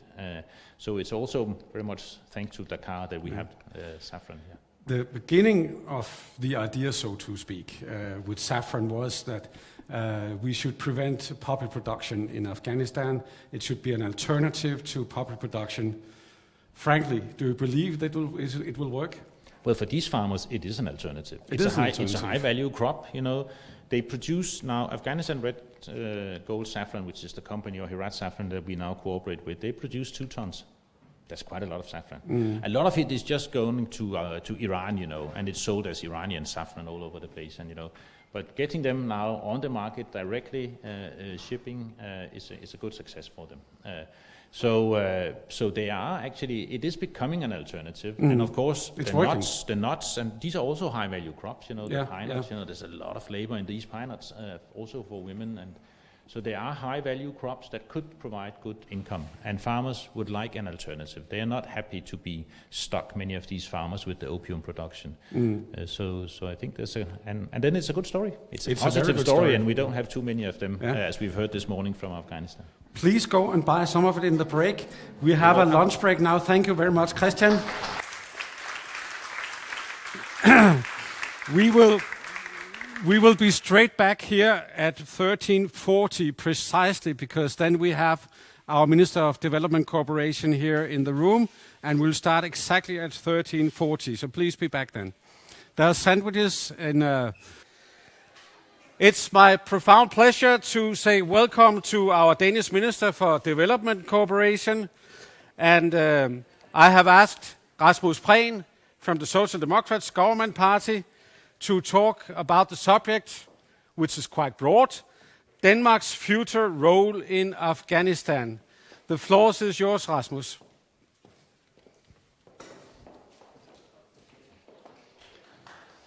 First of all, thank you so much. First of all, thank you for the warm welcome. Ladies and gentlemen, dear friends, dear colleagues, it is a great pleasure to be here with you today. Amongst experienced humanitarians, development workers, researchers, and politicians. People with deep and solid experience from one of the world's most complex crises. Today's crisis is very timely because Afghanistan is at a crossroad with a historic opportunity for peace.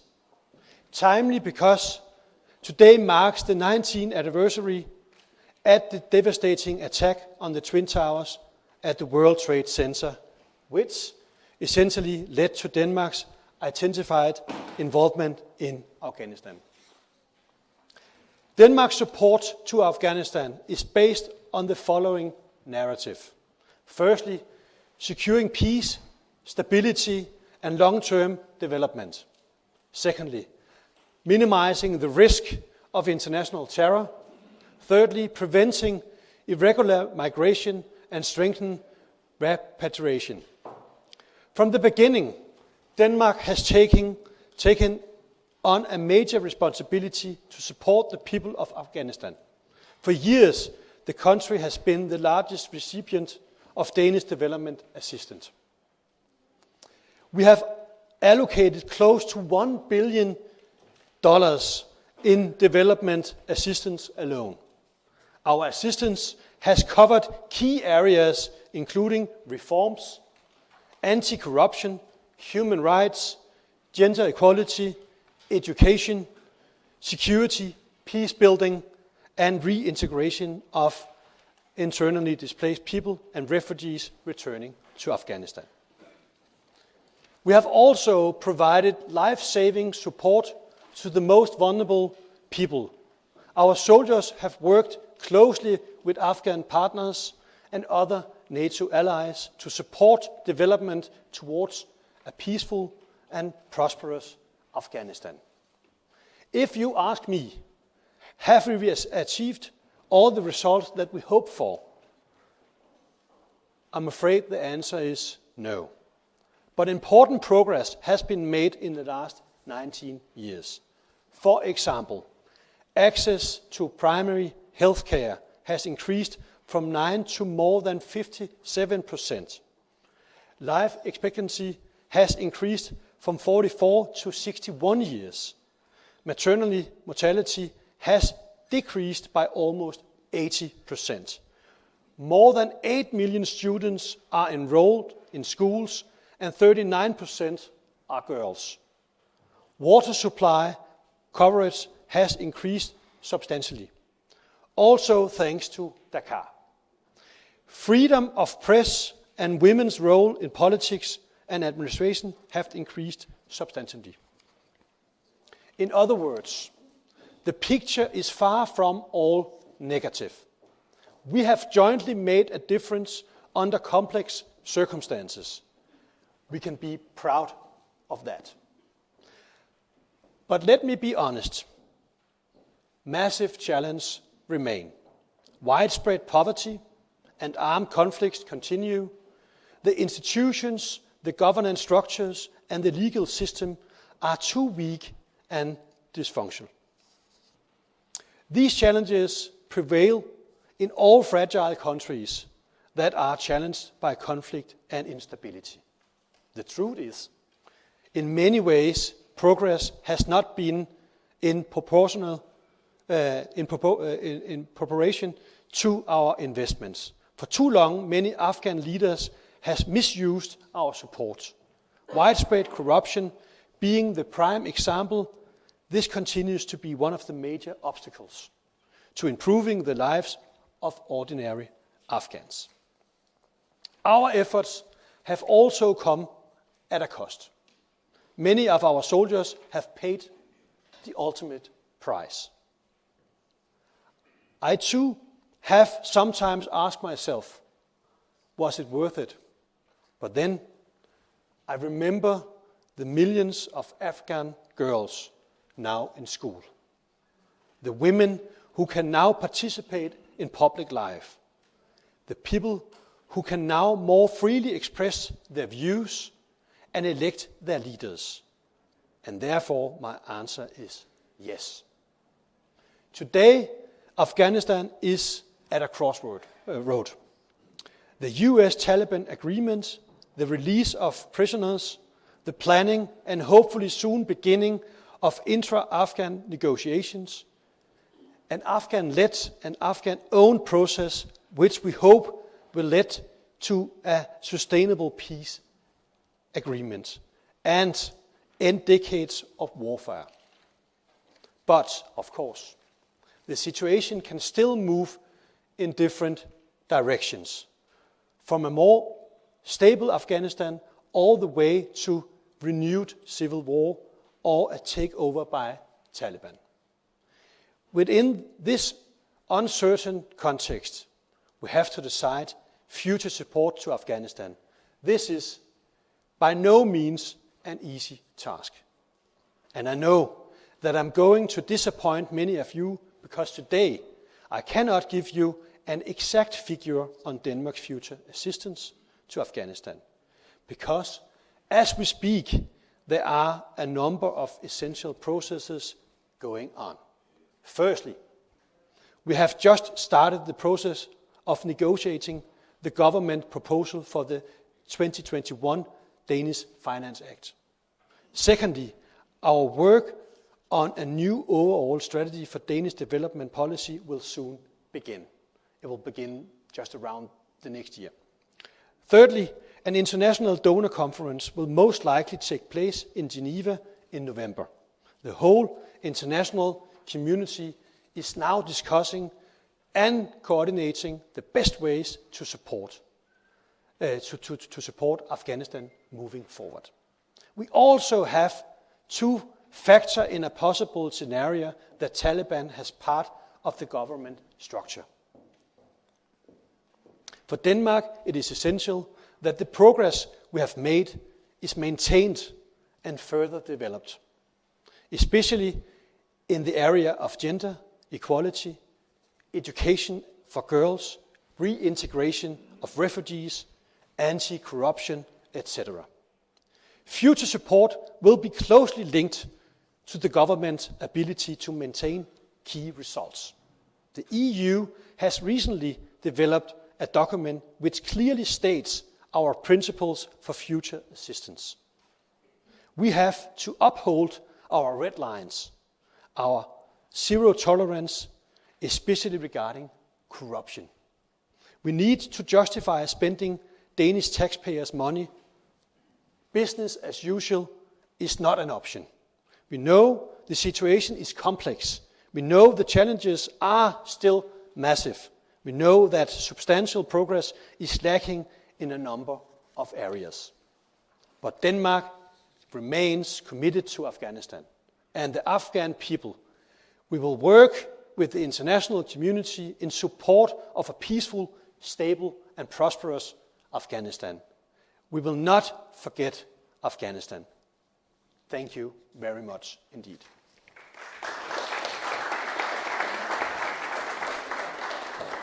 Thank you very much for your speech, Minister. We came around a lot of important issues. Among them, I noticed that no, we had not obtained all what we wanted. We are very proud of our efforts. Maybe we will find a mass conflict in Afghanistan. We have problems with misuse of our support. Was it worth it? Yes, it was, you said. But on the other hand, however, you could not point out exact figures about whether the assistance to Afghanistan will go up and down.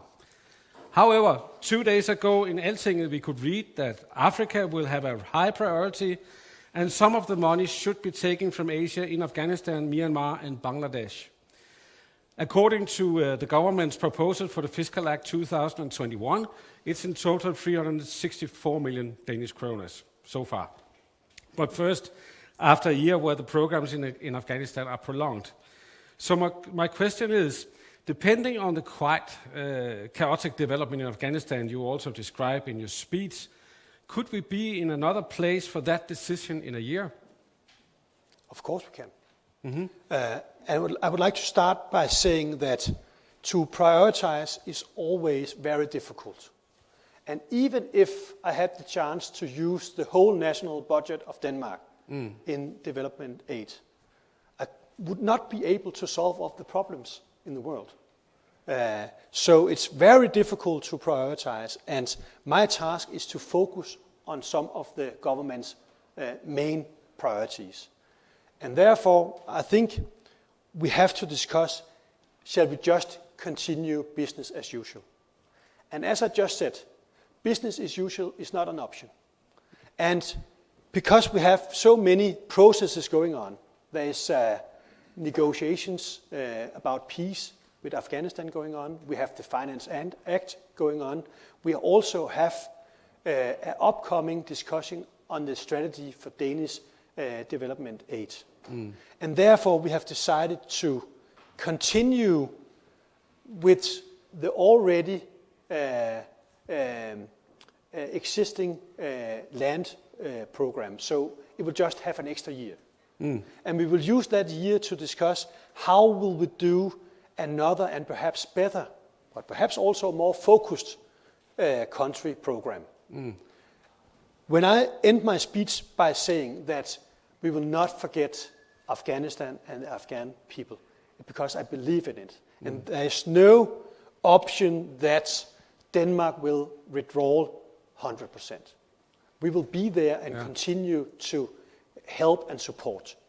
But we will use this year to discuss how can we do our support better and more focused.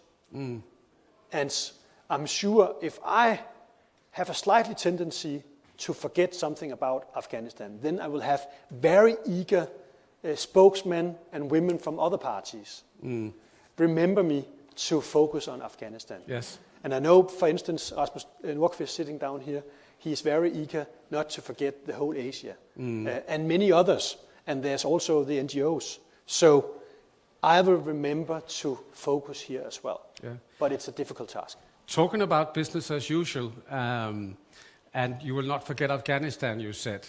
But we can be in a complete different situation in 1 year from now. One of the scenarios we heard earlier today from our military expert, David Vestenskov, was that one of the three scenarios was that Taliban was in fact taking completely over. And then we have a new situation. But if you look at that, what would you say? Should we stay in Afghanistan during a Taliban regime and try to get the best out of it? Or how should we react? Yeah, first of all, I cross my fingers for that not to happen. But it's very difficult to forecast what would happen. And therefore, I think I should also be a little bit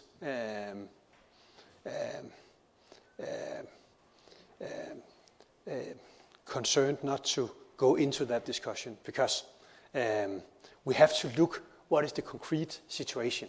And I believe there will be some way to be active and to support, even though Taliban is in power. But it's definitely not what I hope for. No. And I hope there's chances to stop that before it happens. And of course, as minister responsible for the whole development aid, I of course have to be sure that the money is going to something that I can argue for. You have to look the taxpayers in the eyes afterwards. Exactly. Yes. And but I could imagine NGOs and others still working, and humanitarian help still needed. So therefore, I think we will continue being supporting Afghanistan also in the future. Yeah, but not the Taliban. Of course not the Taliban. Okay, right. There's one thing if you talk about the current situation. As you might know, there's been a huge government crisis for months. They couldn't agree on which one should be the president. There were accusations of fraud during the presidential election. Apparently, the government crisis should have been over by now, but it's not. They have not appointed all their ministers yet, and it still seems to continue and continue. And we are in a situation where the international community shall negotiate with the Afghan government in Geneva here in late autumn, and you also have to deal with an Afghan government that is so divided. But do you see it as a credible partner to negotiate with the Afghan government? It's a necessary partner. And that's the name of the game in many ways when you have to deal with fragile countries. It could be so easy to say that if you have problems with corruption, and if you have governments that you don't trust 100%, then you can just stop sending money. But then the problems will continue. Yeah. And therefore, it's a part of this job to insist of having some kind of relation. And in that relation, build up some kind of hope and direction towards something better. And we have zero tolerance towards corruption. And we are addressing that all the time.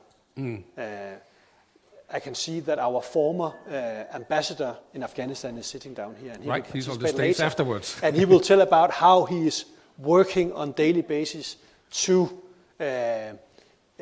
emphasize towards the government what the aim is for the Danish government and what we will not tolerate. So we are very keen and focused to keep them on track. Yeah. But as I started with, it's the name of the game that in this kind of fragile countries we have sometimes to deal also with partners that is with some problems. Yeah. I don't know what you would say if you met Ashraf Ghani, but as I understand it, you have not been in Afghanistan so far. Unfortunately not. But are you planning a trip to Afghanistan as a minister? we have discussed it, and it's definitely on the list. It's on the list. Now we have a situation. Which state?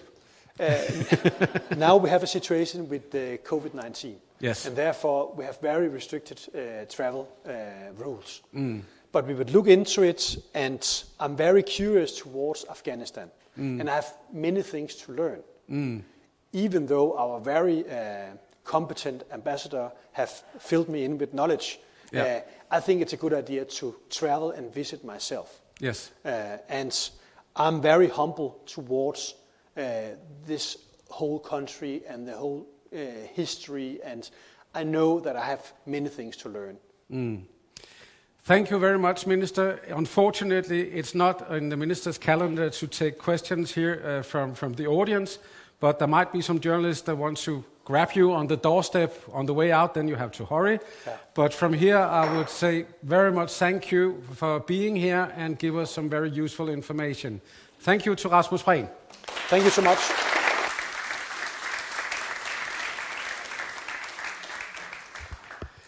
Well, we are very fortunate to have our next speaker. You can come up here with me, Michael. It's Ambassador Michael Lund Jebsen. And it's very lucky that you can be here because you are just shifting position. You are going to Brussels, but have been in Kabul for how long time? 1 year. Only 1 year, yes. Mette Knudsen is taking over. Only 1 year. That's a long time. Didn't mean it that way. But I guess you're the right one to ask, how is daily life as an ambassador? Are there any possibilities for diplomacy in Kabul when you live heavily guarded and protected all the time? So what you're getting here is in fact an eyewitness report. Michael, the stage is yours. Thank you very much, Keld, and it's a real pleasure to be here among at least some known faces. I'm not an old Afghan hand. I've spent quite a lot of time, as some of you know, in the Middle East, North Africa. So I don't have a long history, but although kind of I'll come back to that.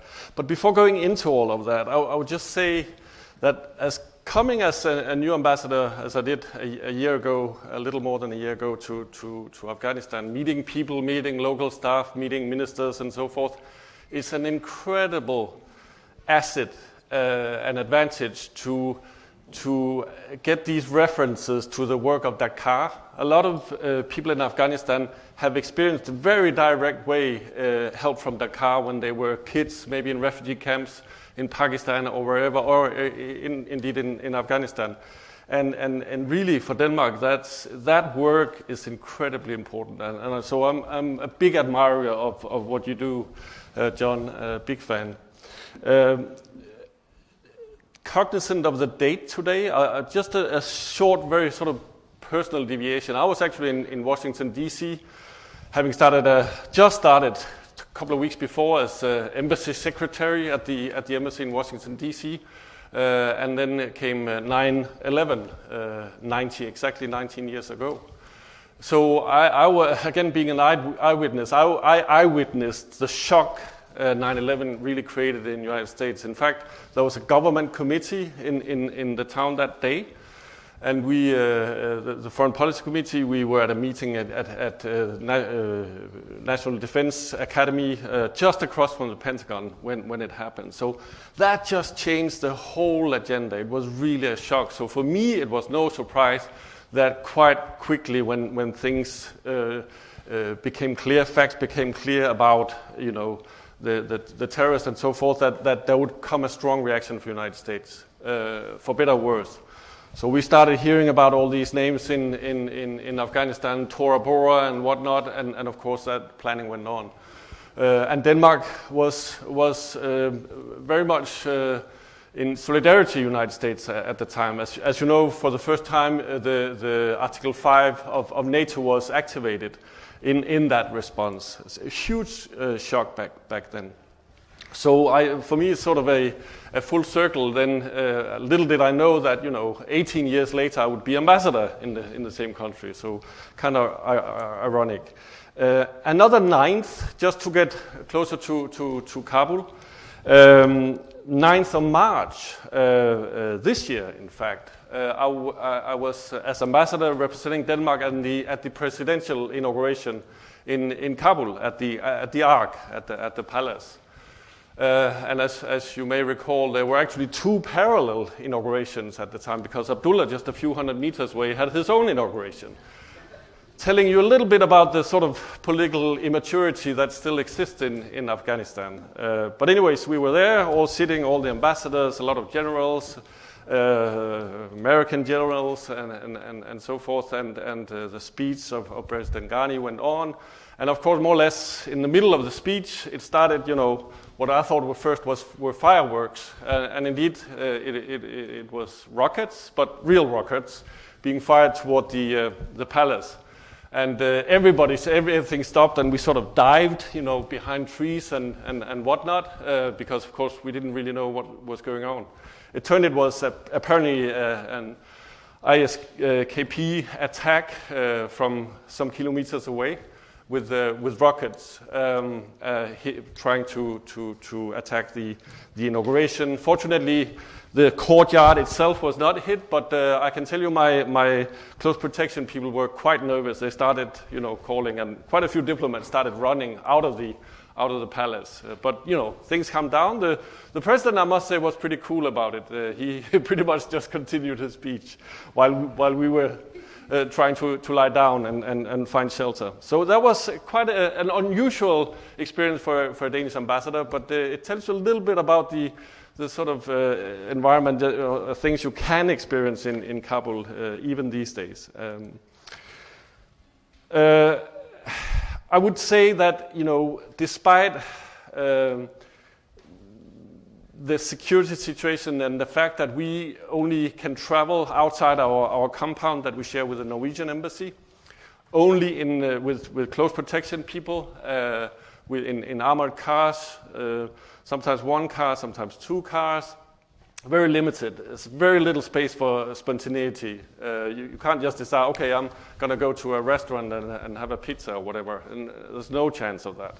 You only go to official meetings, and only when they're planned, and when our security team, know in advance where we're going and exactly what we're doing. So everything is quite choreographed. And of course that puts quite a few limitations on how we can work. As diplomats, we usually try to interact as much with local people, civil society and whatnot, informally as well as officially, to sort of get the full picture. And of course that's very hard in Kabul. But on the other hand, I would say that our access is quite very, very good, in fact, in terms of the Afghan government. We can pretty much, if they're planned, we can get a meeting with a minister, say, within a day or even less. So it's very easy access, and even to the vice president level, national security. Those are some of the useful interlocutors for us. We have met as well, more as a group, as the EU or as the Nordic Plus, with the president on several occasions. So I would say very good access. And then you could ask yourself, well, does it really matter? Where is the real power? I mean, is a minister of industry or whatever, foreign affairs in Afghanistan really powerful? Hard to know. What we do know is that there's quite a lot of power centered around the president and his close advisors. So those are of course, important interlocutors for us. Kay Clark from the Afghan Analyst Network in a recent report about what she called the renter state said the following, and I quote, "Foreigners, the companies or governments which are the source of the rent typically have more influence over the government than citizens do." And I think there's some truth in that. Of course, that's not good, but it's also very much part of the reality. The Afghan government is incredibly dependent on foreign powers for security and for financing of basic state functions. I think about 75% of the Afghan state budget is financed by foreign donors. And that, of course, does give us some influence as donors, but very hard to tell exactly how much influence. I think the role we can play is very much to put things on the agenda and to ask for things to be discussed, but also to intervene when we see things are going the wrong way, so to speak. And just a couple of examples, you have been mentioned several times today. I haven't heard all the discussion today, but I have heard the NGO law being mentioned a couple of times. And this is clearly something that we have and is natural for us to engage in when we see something going in the wrong direction.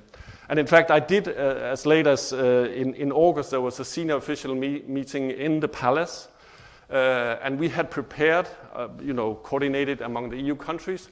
I mentioned the NGO law as a problem, the adjustments, and there were a number of Afghan ministers there. And actually, right after the meeting, the Minister for Economic Affairs, Mastur, came to me and said, "Oh, why did you mention it? What is this about? We had consultations. What's wrong?" And I just sort of said, well, we have information that there's a problem. We need to discuss it. Oh, okay, but okay. So we took it up again in the EU context and make sure that there was a new round of consultations. He claimed that the Afghan NGOs had been consulted and had their chance to give input, but that they didn't seem to have a real problem with the changes. Of course, that was his spin. And of course, I didn't buy that spin. But just to say what we could do in that situation was to make sure that there was another round of consultations. I don't know where it landed, John. I left a month ago. But I think this is a type of thing where we can and do play a role. Same thing with the media law. A couple of months ago, there was again change. And in fact, the press in Sana knows better, but the press in Afghanistan is pretty free. I was amazed and quite independent. But again, there were some proposals for changes in terms of media. And again, we put it on the agenda, made complaints, coordinated in the EU context, and then you can really make quite a difference. So I think in general, I would say as a Danish diplomat, I've served as ambassador in Morocco, Tunisia, and worked in various places. And I think in Afghanistan it is probably the place where I felt I could make the most of a difference as a diplomat, as an ambassador. And then you can sort of say, okay, so how well do you think it's going, having this influence? Of course, not very well at the moment, as has been made clear today. I mean, we worked in Afghanistan for many years. We spent a lot of money, as you heard the minister just say, and the results are not remarkable. That's very clear. But I think I quite agree with, I heard David's statement in the beginning, coming again back to where did this all start? How was the situation before 2001? Not very good. And a lot has been going wrong. The current situation is certainly not very impressive. Lots of problems ahead of us. But again, I think it's quite important to think about what was the alternative. How would the situation have been if we had done nothing? And in my opinion, I'm pretty sure it certainly wouldn't have been better than it is now. And I think, again, referring to some of David's scenarios, I mean, I think one alternative could have been a civil war again. And if we think about how many people had to flee from Afghanistan back then, how many were killed back then, so even though there's still a conflict, even though people are still being killed unfortunately in Afghanistan, I think the situation is after all, better. And particularly when it comes to, as others have said, education, the position of women, although far from ideal. And just on that, a couple of words on that. For me, that was probably one of those shocking things. Even having worked quite a bit in the Middle East, I haven't spent time in a country where the situation for women is so difficult as it is in Afghanistan. And even if this was as a Danish diplomat, position of women is always important, but for me, internalizing that was not really a thing yet. But certainly even after a short time in Afghanistan, it became a thing that for me was completely natural to mention in almost all meetings I had with Afghan officials, together with corruption. And I think for me, you know, the first time it became really clear, I had only been at the embassy a couple of weeks, and I decided, having talked to our local staff, let's do a family day. I understood that had been done before. Let's do a family day. Great. And I sort of told my local staff, let's make sure that all the family can come to the embassy, including, of course, your wives. And I said, so let's organize it. I know there might be issues with security and whatnot, so please organize it in such a way that your wives can participate, and your children, of course. And I spent quite a lot of time on sort of talking about that, how would that be possible. And we had a great program for the day. We had the children's circus come, which was fantastic, by the way. I see the founder sitting there. It was really a great day. Everybody had fun. But not one single wife of any of our staff came. And these are well-educated, great people, very sensible, in no way supporters of Taliban and that agenda. But even then, not one single wife came along. And there might be, you know, cultural security issues, but it was like, you know, that was just one step too much. So just to say that for women in Afghanistan, it's tough. It's really tough. Even though, and that was sort of the positive side of it for me, I met some of the most incredible women leaders in Afghanistan while there. Shahzad Akbar, for instance, head of the Afghan Independent Human Rights Commission, great young woman leader.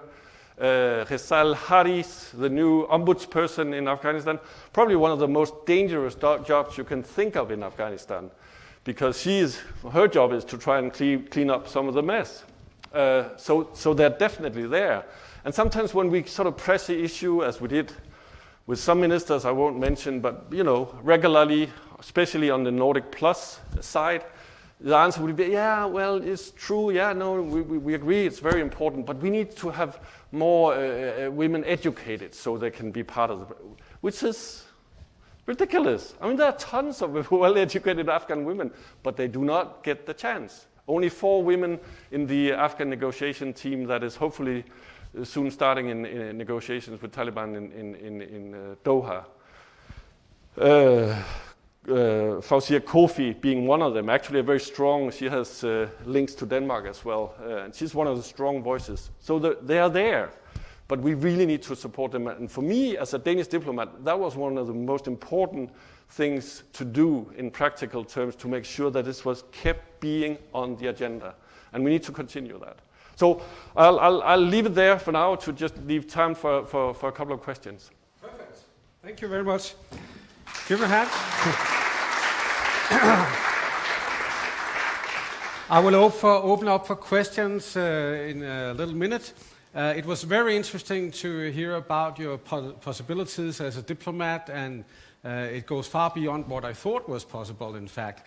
But maybe you just could describe, before we open up for questions also from the audience, could you describe a normal day? You are packed in with armed guards and armored cars when you're going somewhere, but how does a so-called normal day look for an ambassador in Kabul? Well, I would have to distinguish before March and after March. COVID changed everything, unfortunately. So before it was difficult to work in Kabul, but after COVID it was almost impossible, as some colleagues here will know well. But normally, we live very secluded. We live in a compound that is very secured, with big fence, barbed wire, double doors and whatnot, and you just can't move out of there. I mean, it's not that I can decide, okay, I want to have a walk. Not possible. I cannot go walking anywhere in Kabul. But a normal day would normally be me walking from my residence, which is one side of the street, of the closed street, to the office, which is right the other side, so about 50 meters walking, and then you're in the office with colleagues. And we have a very good collaboration with our Norwegian colleagues, so that's quite nice actually. And then a lot of work in the office, meetings with local staff, good interaction with them. And then usually meetings, but always planned meetings outside. So then you would have to make sure, and it's always, you always try to remember your glasses, your, in my age, papers and whatnot, but then you also have to remember your gear, and first and foremost your bulletproof vest that we always have to wear. So it's a lot of sort of practical things, and then you would always drive with armed people from the embassy security. We have, after COVID, we had almost no meetings outside the compound. We had our EU HOMS meetings and a few Nordic Plus meetings. And by the way, Nordic Plus, this is one point I should make. As little Denmark, we can do very little alone in Afghanistan. But with others, with EU partners, NATO allies, but particularly the Nordic countries with which we share a lot of values and priorities, including also Holland. So that's a plus in the Nordic Plus. We do a lot together, and we have meetings together. And when there are, 5 ambassadors with the amount of donor financing that we represent, we can influence things, by meeting a minister or another interlocutor. So it makes sense. Yeah. We had a question here. Do we have a microphone here? Please introduce yourself as well.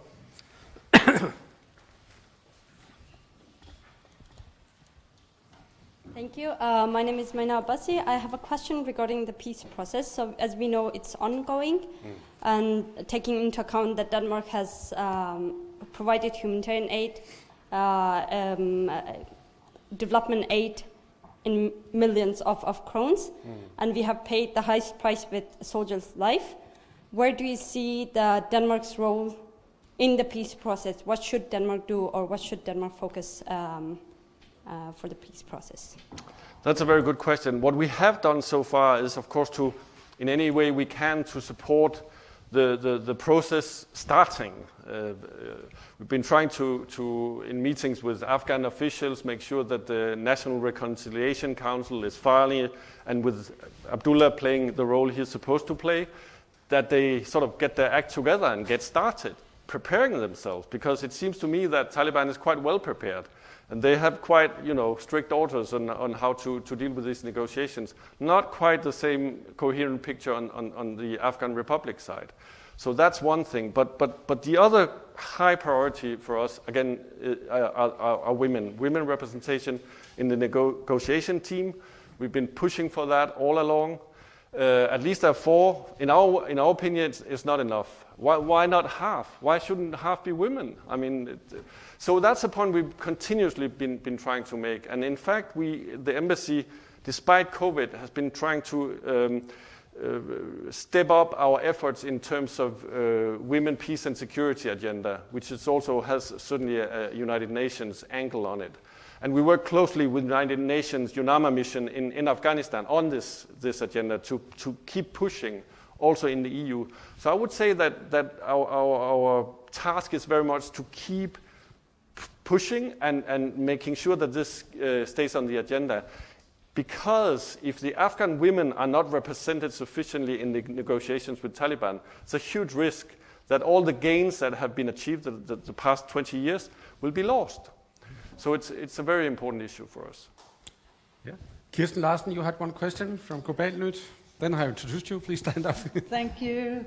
Very brief question. How many female employers do you have, Afghan women at the embassy, not considering cooking and cleaning?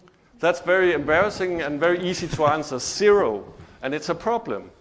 But I know this is a team I took over, and I didn't have a chance to really make changes. We have support staff that are female, but we do not have academic staff. And in fact, we are thinking about how to do it, but we need to have a posting we can fill, and we're trying to mingle around or see how we can do that.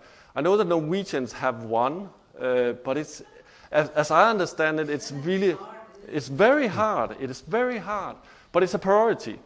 I'm very actually proud that my successor is a female colleague, Mette Knudsen, the new ambassador. I think that's a huge advantage. She was ambassador in Kenya.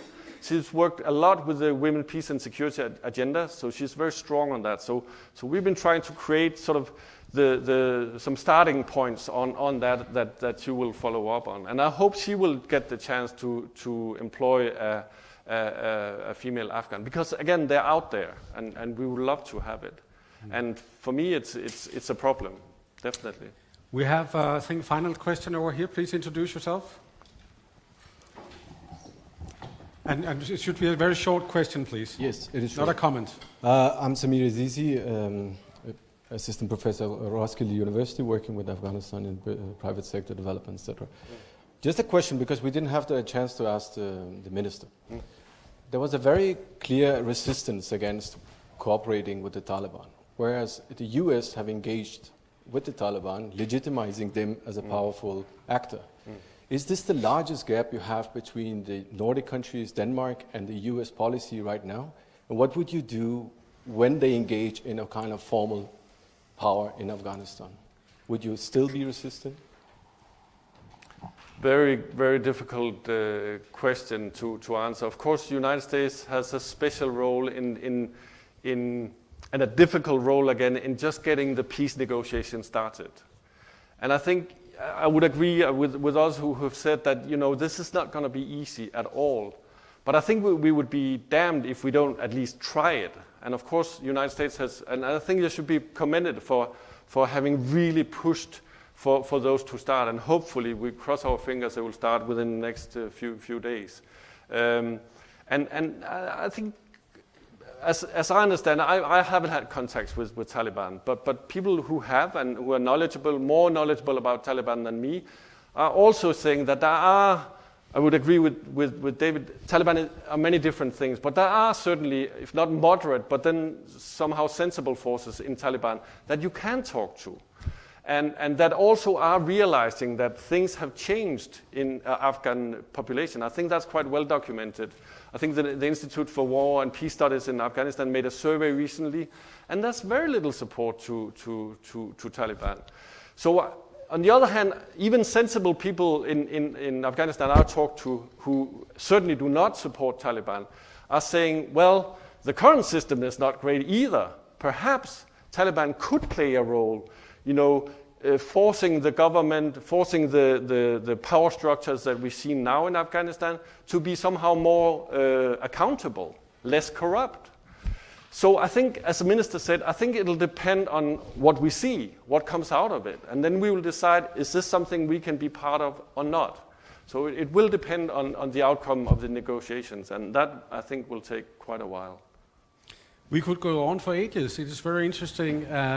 I was very surprised to hear that you had so easy access to high-ranking officials and ministers. The question is, of course, do we get anything out of it? But we'll see in the future. Thanks a lot to our former ambassador in Kabul. Thank you.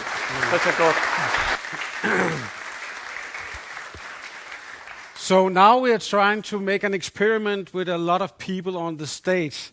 I think Eva Fluholm is here. Please enter the stage. We have a few mics we can use. Rasmus Nordqvist, where are you? Yes, please come to the stage as well. Then we have John Morse, Tahmina Salik, and David Vestenskov.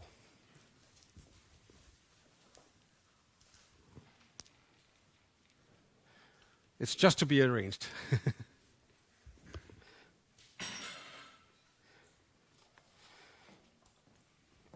Okay, David, I will start with you while the rest is getting in place.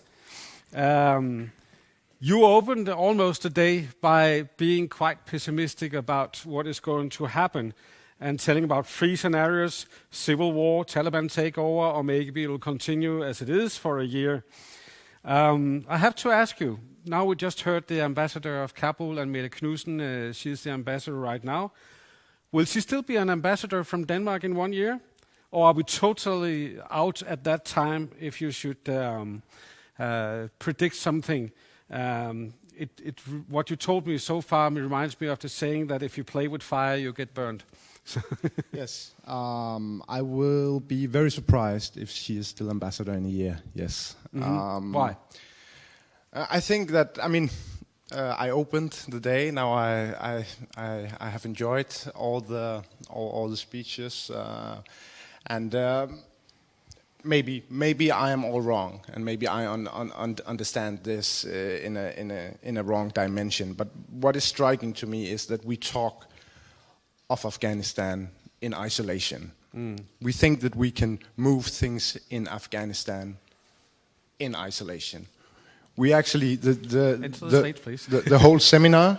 Me? No. The rest of the guys. I mean, the whole seminar has addressed Afghanistan in the same manner as what would have been done 10 years ago. We're still talking about the NGO projects. We're talking about the new Women, Peace and Security. I think you should call it Security, Peace and Women instead, because we are standing in front of a possible system breakdown. I mean, we have a lot of good projects, a lot of possibilities, but we still need to face the fact. And the fact is we've built a system that will never be able to sustain itself, and it's breaking down at the moment. So we can choose to have a focus on education, on women, on small businesses, which are all good. I mean, you need that, but we should have done that 10 or 15 years ago. I think that we are in front of a humanitarian crisis in an unimaginable dimension. I think it will move very fast. And I think that the political decision from now on should address this. What do we do when we reach a system breakdown? Yeah. Thank you. Eva Flyvholm, please enter the stage. Eva Flyvholm is from Enhedslisten, Rasmus Nordqvist from SF. And I have a question for the both of you. Because you have supported the Social Democrats to form a government. We heard the minister today, they are planning to cut down expenses in Afghanistan. Are you going to support that as well? Who will start? You? Yeah? Well, I can at least say that we don't agree on this priority. I think it's a very unwise time to cut back. Instead, I think you need to invest more into development aid in Afghanistan. And I also just find it so striking at the same time. Just yesterday, both Rasmus and I we went to a meeting in the foreign policy, Udenrigspolitisk Nævn, in the foreign policy committee, and there they announced, that there will be further military investments in Afghanistan, also from the Danish government in the coming years, and I think this.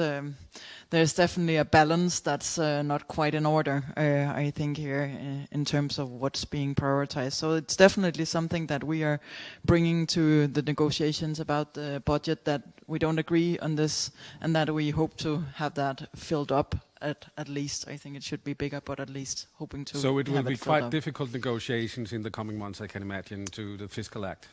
Yes. I assume it will be. Yeah. Rasmus? The same question. What would you support? Should we make a... Well, I think you have an idea about it when you heard the minister talk just before.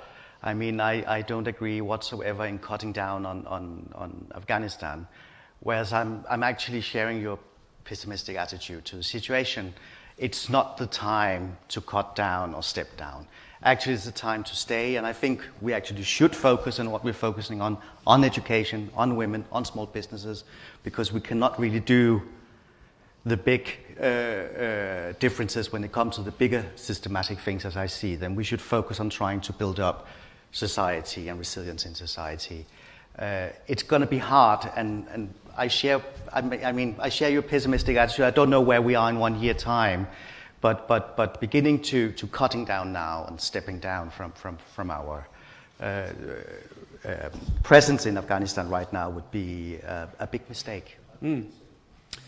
You have one comment, Mo? Yeah, just if I may add a perspective, I think it's very good to have these debates here also, because I still feel that in most of the political scene in Christiansborg, or in Parliament at least, I still think that there's not quite at all, basically there's not at all an understanding of how serious the situation is in Afghanistan. I think that after the after most of the Danish soldiers went back, then there's been like a kind of laid back attitude, so I guess we've fixed something now, and just the awareness that how many civilians have lost their lives in the years after the war, that's never being discussed. We never have had a proper investigations of the experiences from the war and what's going on now, and I really think that that's still just both from a democratic and humanitarian perspective very, very very necessary that we have that. It's really something that we lack in Denmark. I think that the debate in Denmark is just so much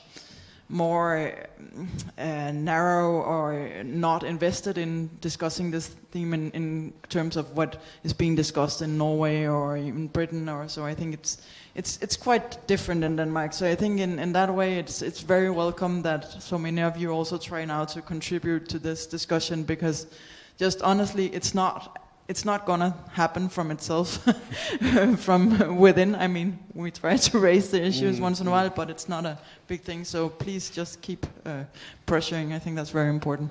We could probably discuss endlessly whether we should give more or less money to Afghanistan, but the important issue is also what we use it for. And John, DACAAR has also been challenged by the COVID-19, of course, and the efforts you make in Afghanistan to try to help people with that. Maybe it's a game changer that we have to spend more resources on the COVID-19 in the coming years. How do you look at that? We were very cautious on them accepting money to help, so we didn't want to agree to anything that we couldn't achieve. There was lots of money on the table. And we could have very easily accepted a lot more. So again, we concentrated on quality and making sure that we didn't do no harm with our existing suppliers, and we didn't make our staff too vulnerable to make them susceptible as well. But can you still work simply? We've been working harder and been working more. But in the areas, even though you have COVID-19? Yes, definitely. Definitely. Yeah. Okay. So sadly, we lost 3 staff. But those 3 staff, we believe, got the virus within their home. So we put lots of mitigation in place. We hired a focal point. We reduced staff in the office. We were disinfecting loads of things. We were taking temperature. So we, as every other country in the world, as most organizations, we did mitigate against it just as we mitigate against insecurity. Yeah. We treated it as that. We got busier, and my Afghan colleagues stepped up, and we helped a lot of people. Do you think that the DACAAR simply will shift strategy due to COVID-19? Reduced its strategy? No. Change strategy to put more resources. Well, we were lucky enough that it comes under the kind of health umbrella, and it comes under the wash umbrella. I mean, there was a massive push just for soap and washing hands. So soap, hand washing, and putting hand wash stands all over the place was a very easy intervention that we could do very quickly. Within 2 or 3 weeks, thousands we put all over the place outside public areas and stuff.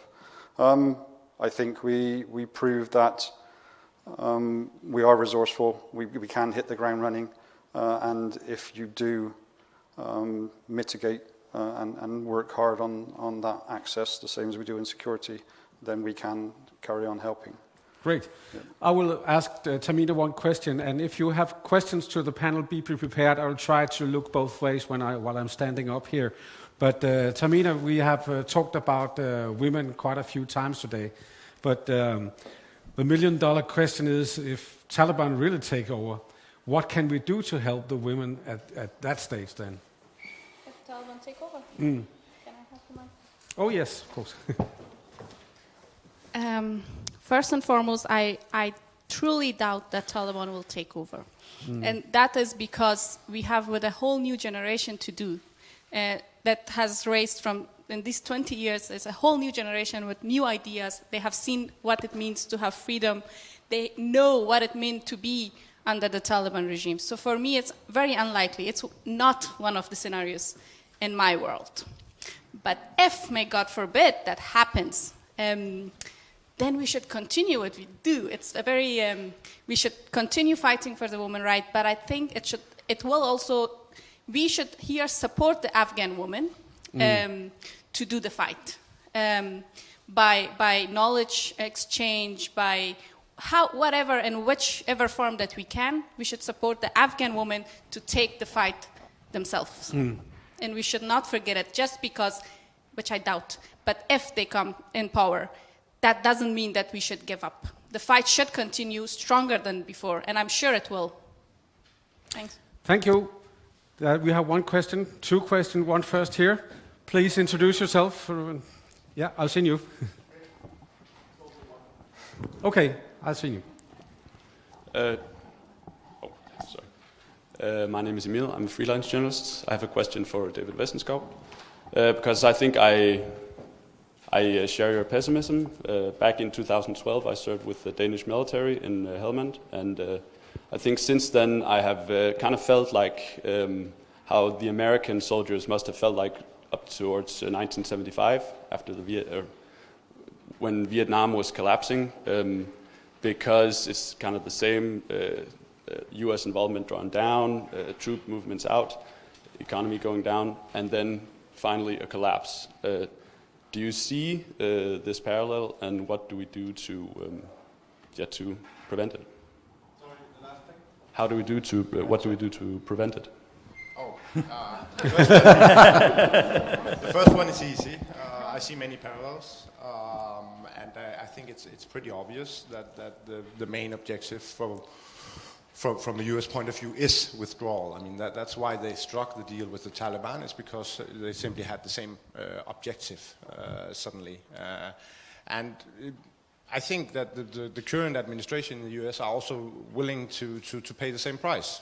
I mean, that's how things are in motion now. And I mean, this withdrawal that has been initiated, it's not something that you can just stop now. I mean, things are in motion now. The best way when you look at U.S. engagement is always to look at the level of contractors. I mean, 1 year ago you had around 150,000. Today you have between 20 or 30. So I mean, it's going one way. They have already packed. They are on their way home.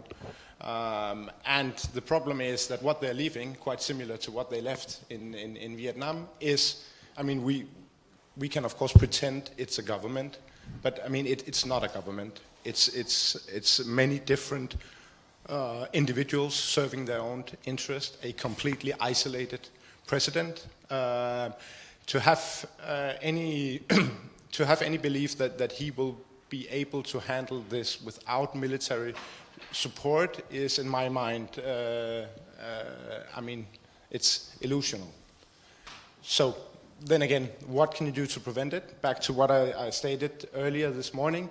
You need to move away from looking at Afghanistan in an isolated context. You need to look at the regional context. You need to work together with Pakistan. You need to work together with Iran.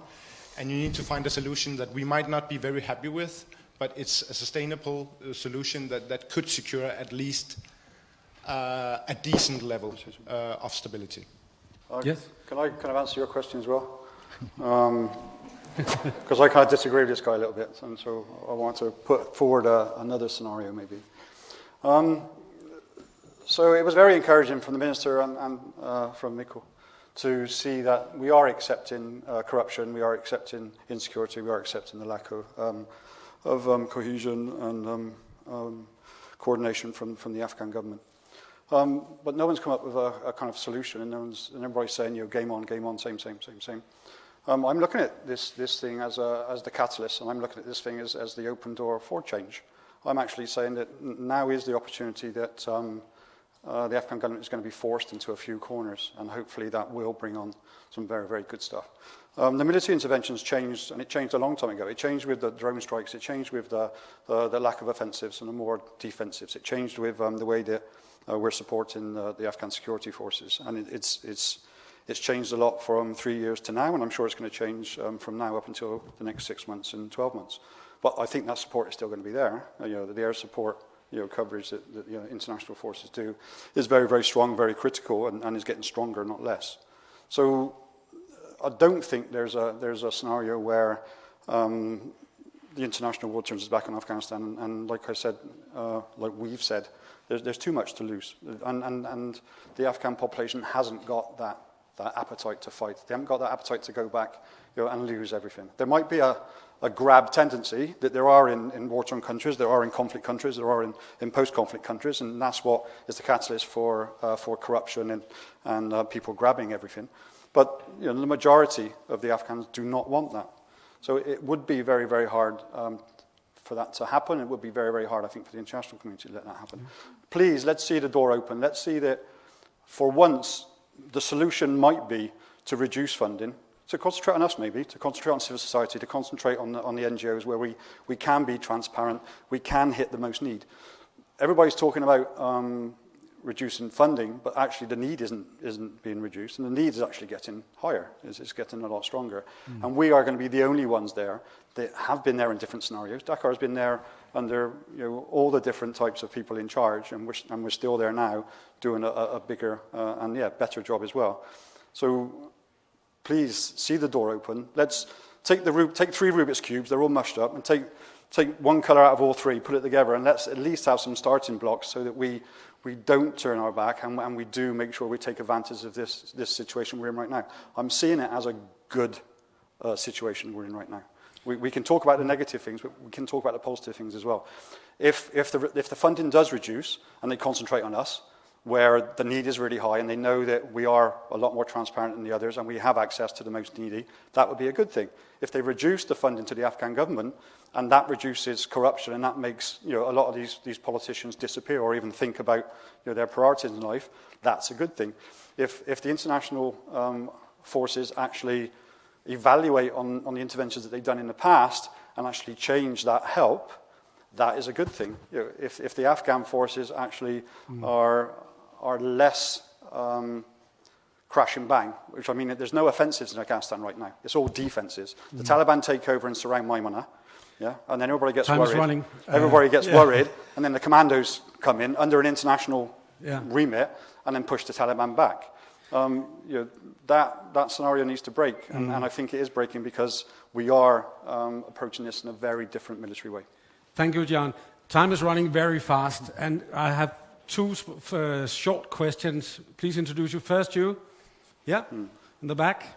And you come afterwards for a small one, then we have to close. But be patient. Yeah. You see, we will have time afterwards for the networking. I can take 2 questions, and not a long comment, please, a short question. Yeah, my name is Christine Hansen. I was a trainee at the European Commission this spring, and I've been personally and professionally interested in Afghanistan for 10 years. My question is, how can it be sustainable to deport back Afghan asylum seekers by force back to the country because it is believed to be a third safe country? Since 2016, because of the Joint Way Forward Agreement, the deportations have increased, also from Denmark, and it's a non-legally binding agreement. So how can it be sustainable to send back deportees when we also know that some of them are recruited by Taliban? Thank you. How can it be sustainable to send people back? Who will answer? It's not. It's not? Any more comments? But just in general, that I think that there is way too much pressure on sending, also in security terms, that people are sent both to Afghanistan, even to Syria at the moment, just saying, okay, it's fine, it's secure, and everyone can see that it's not. So I mean, there's also a perspective of security for people that is not being respected. So I think it's a very good point, but I don't think we don't quite agree with the strategy that's being enforced. Okay. Viggo Fischer, one short question. Do you have the microphone? You get the microphone. Please stand up so we can see you. Just a very short comment. No, not a comment, a question, please. When I was last time in Herat in 2013, I never talked politics with our staff. When one of the young Afghan doctors came over to me and said, "Thank you for what you are doing in Helmand." Mm-hmm. Can I ask a question then? Then you come with a question. Yeah. Oh, very One. briefly. Yes.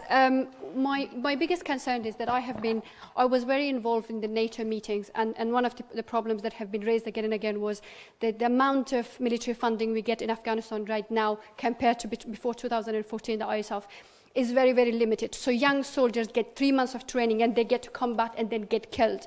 And with that strategy now reducing even more funding and taking that away, which is the only, I think, personally believe, military is the only strength of Afghanistan beside press. I'm sorry, I'm speaking so fast. Yeah, could you give your question, please? So how, even for the one who's optimist, I want to understand, how do you think that would happen, Afghanistan standing on their feet military-wise, if the withdrawal happens?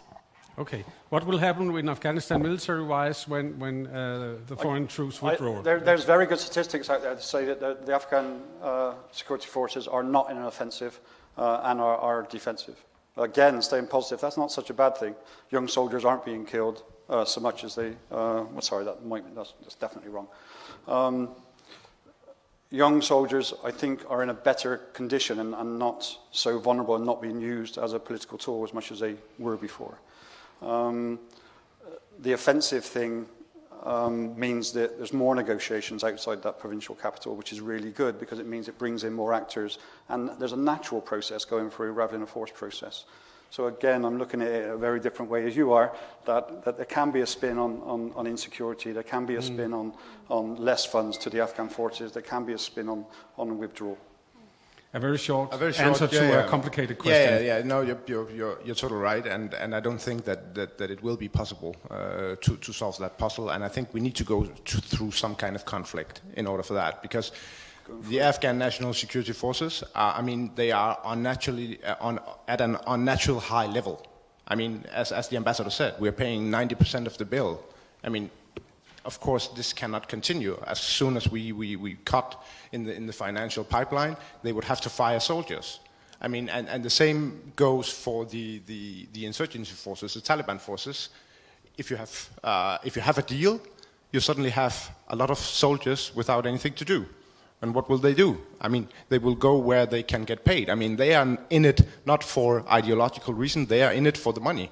So they will go to whomever will pay their bill. So you will have a lot of unemployed soldiers because the security forces at the government level are at an unnatural high level, and you'll have to dissolve it. The problem is if that is done too quickly, then you'll have too many unemployed soldiers too fast, and that's the development I'm seeing within the next year.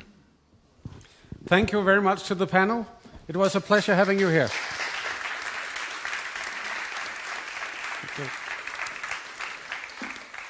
Well, what a fantastic day. I will now do a very impossible thing. I will sum up the whole day in 1 minute.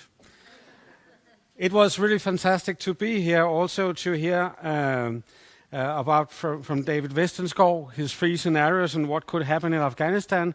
None of them were very optimistic. We also had some opposition to that point of view. Journalist Anders Jericho was here.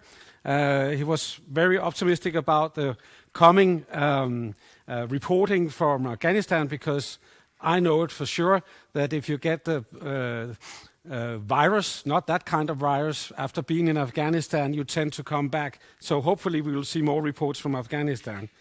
Then we had the political debate with Ulla Tørnæs and Katrine Amnesbøl from the Conservatives. They were quite frank that we should continue our effort in Afghanistan. And it's interesting when you hear Eva Flyvholm and Rasmus Nordqvist that between the lines of both sides of the government, there is in fact a pressure of keeping up the assistance in Afghanistan. Well, we heard John Morse. One of the biggest successes for DACAAR is in fact that we are still there. That's not too bad. And we had our Minister for Development Cooperation, Rasmus Prehn. Well, there will be some cuts, but we will see in a year what to do, in fact. The programs will be prolonged, but we know the situation is very, very fragile. We had Ambassador Michael Lund Jeppesen. I was so surprised that the access to high-ranking officials and ministers was so easy. But as said to you before, the interesting part will be what comes out of it. We'll see in the next year. Finally, it's only for me to say thank you for listening and participate. Time is running fast when you're having fun. It has been very good questions the whole day, and it gives a conference a really good dynamic when we have questions from the audience. I'm sorry I couldn't take all the questions, but please now go and have some drinks, do some networking. We do that until 3:30. If you are there a bit longer, we won't kick you out, but we just tell you where you can put the key. Anyway, from me, I just want to say thank you for a fantastic day. I hope you enjoyed it, and I hope we fulfilled what we planned to do, that we all got just a little bit wiser. Thank you very much.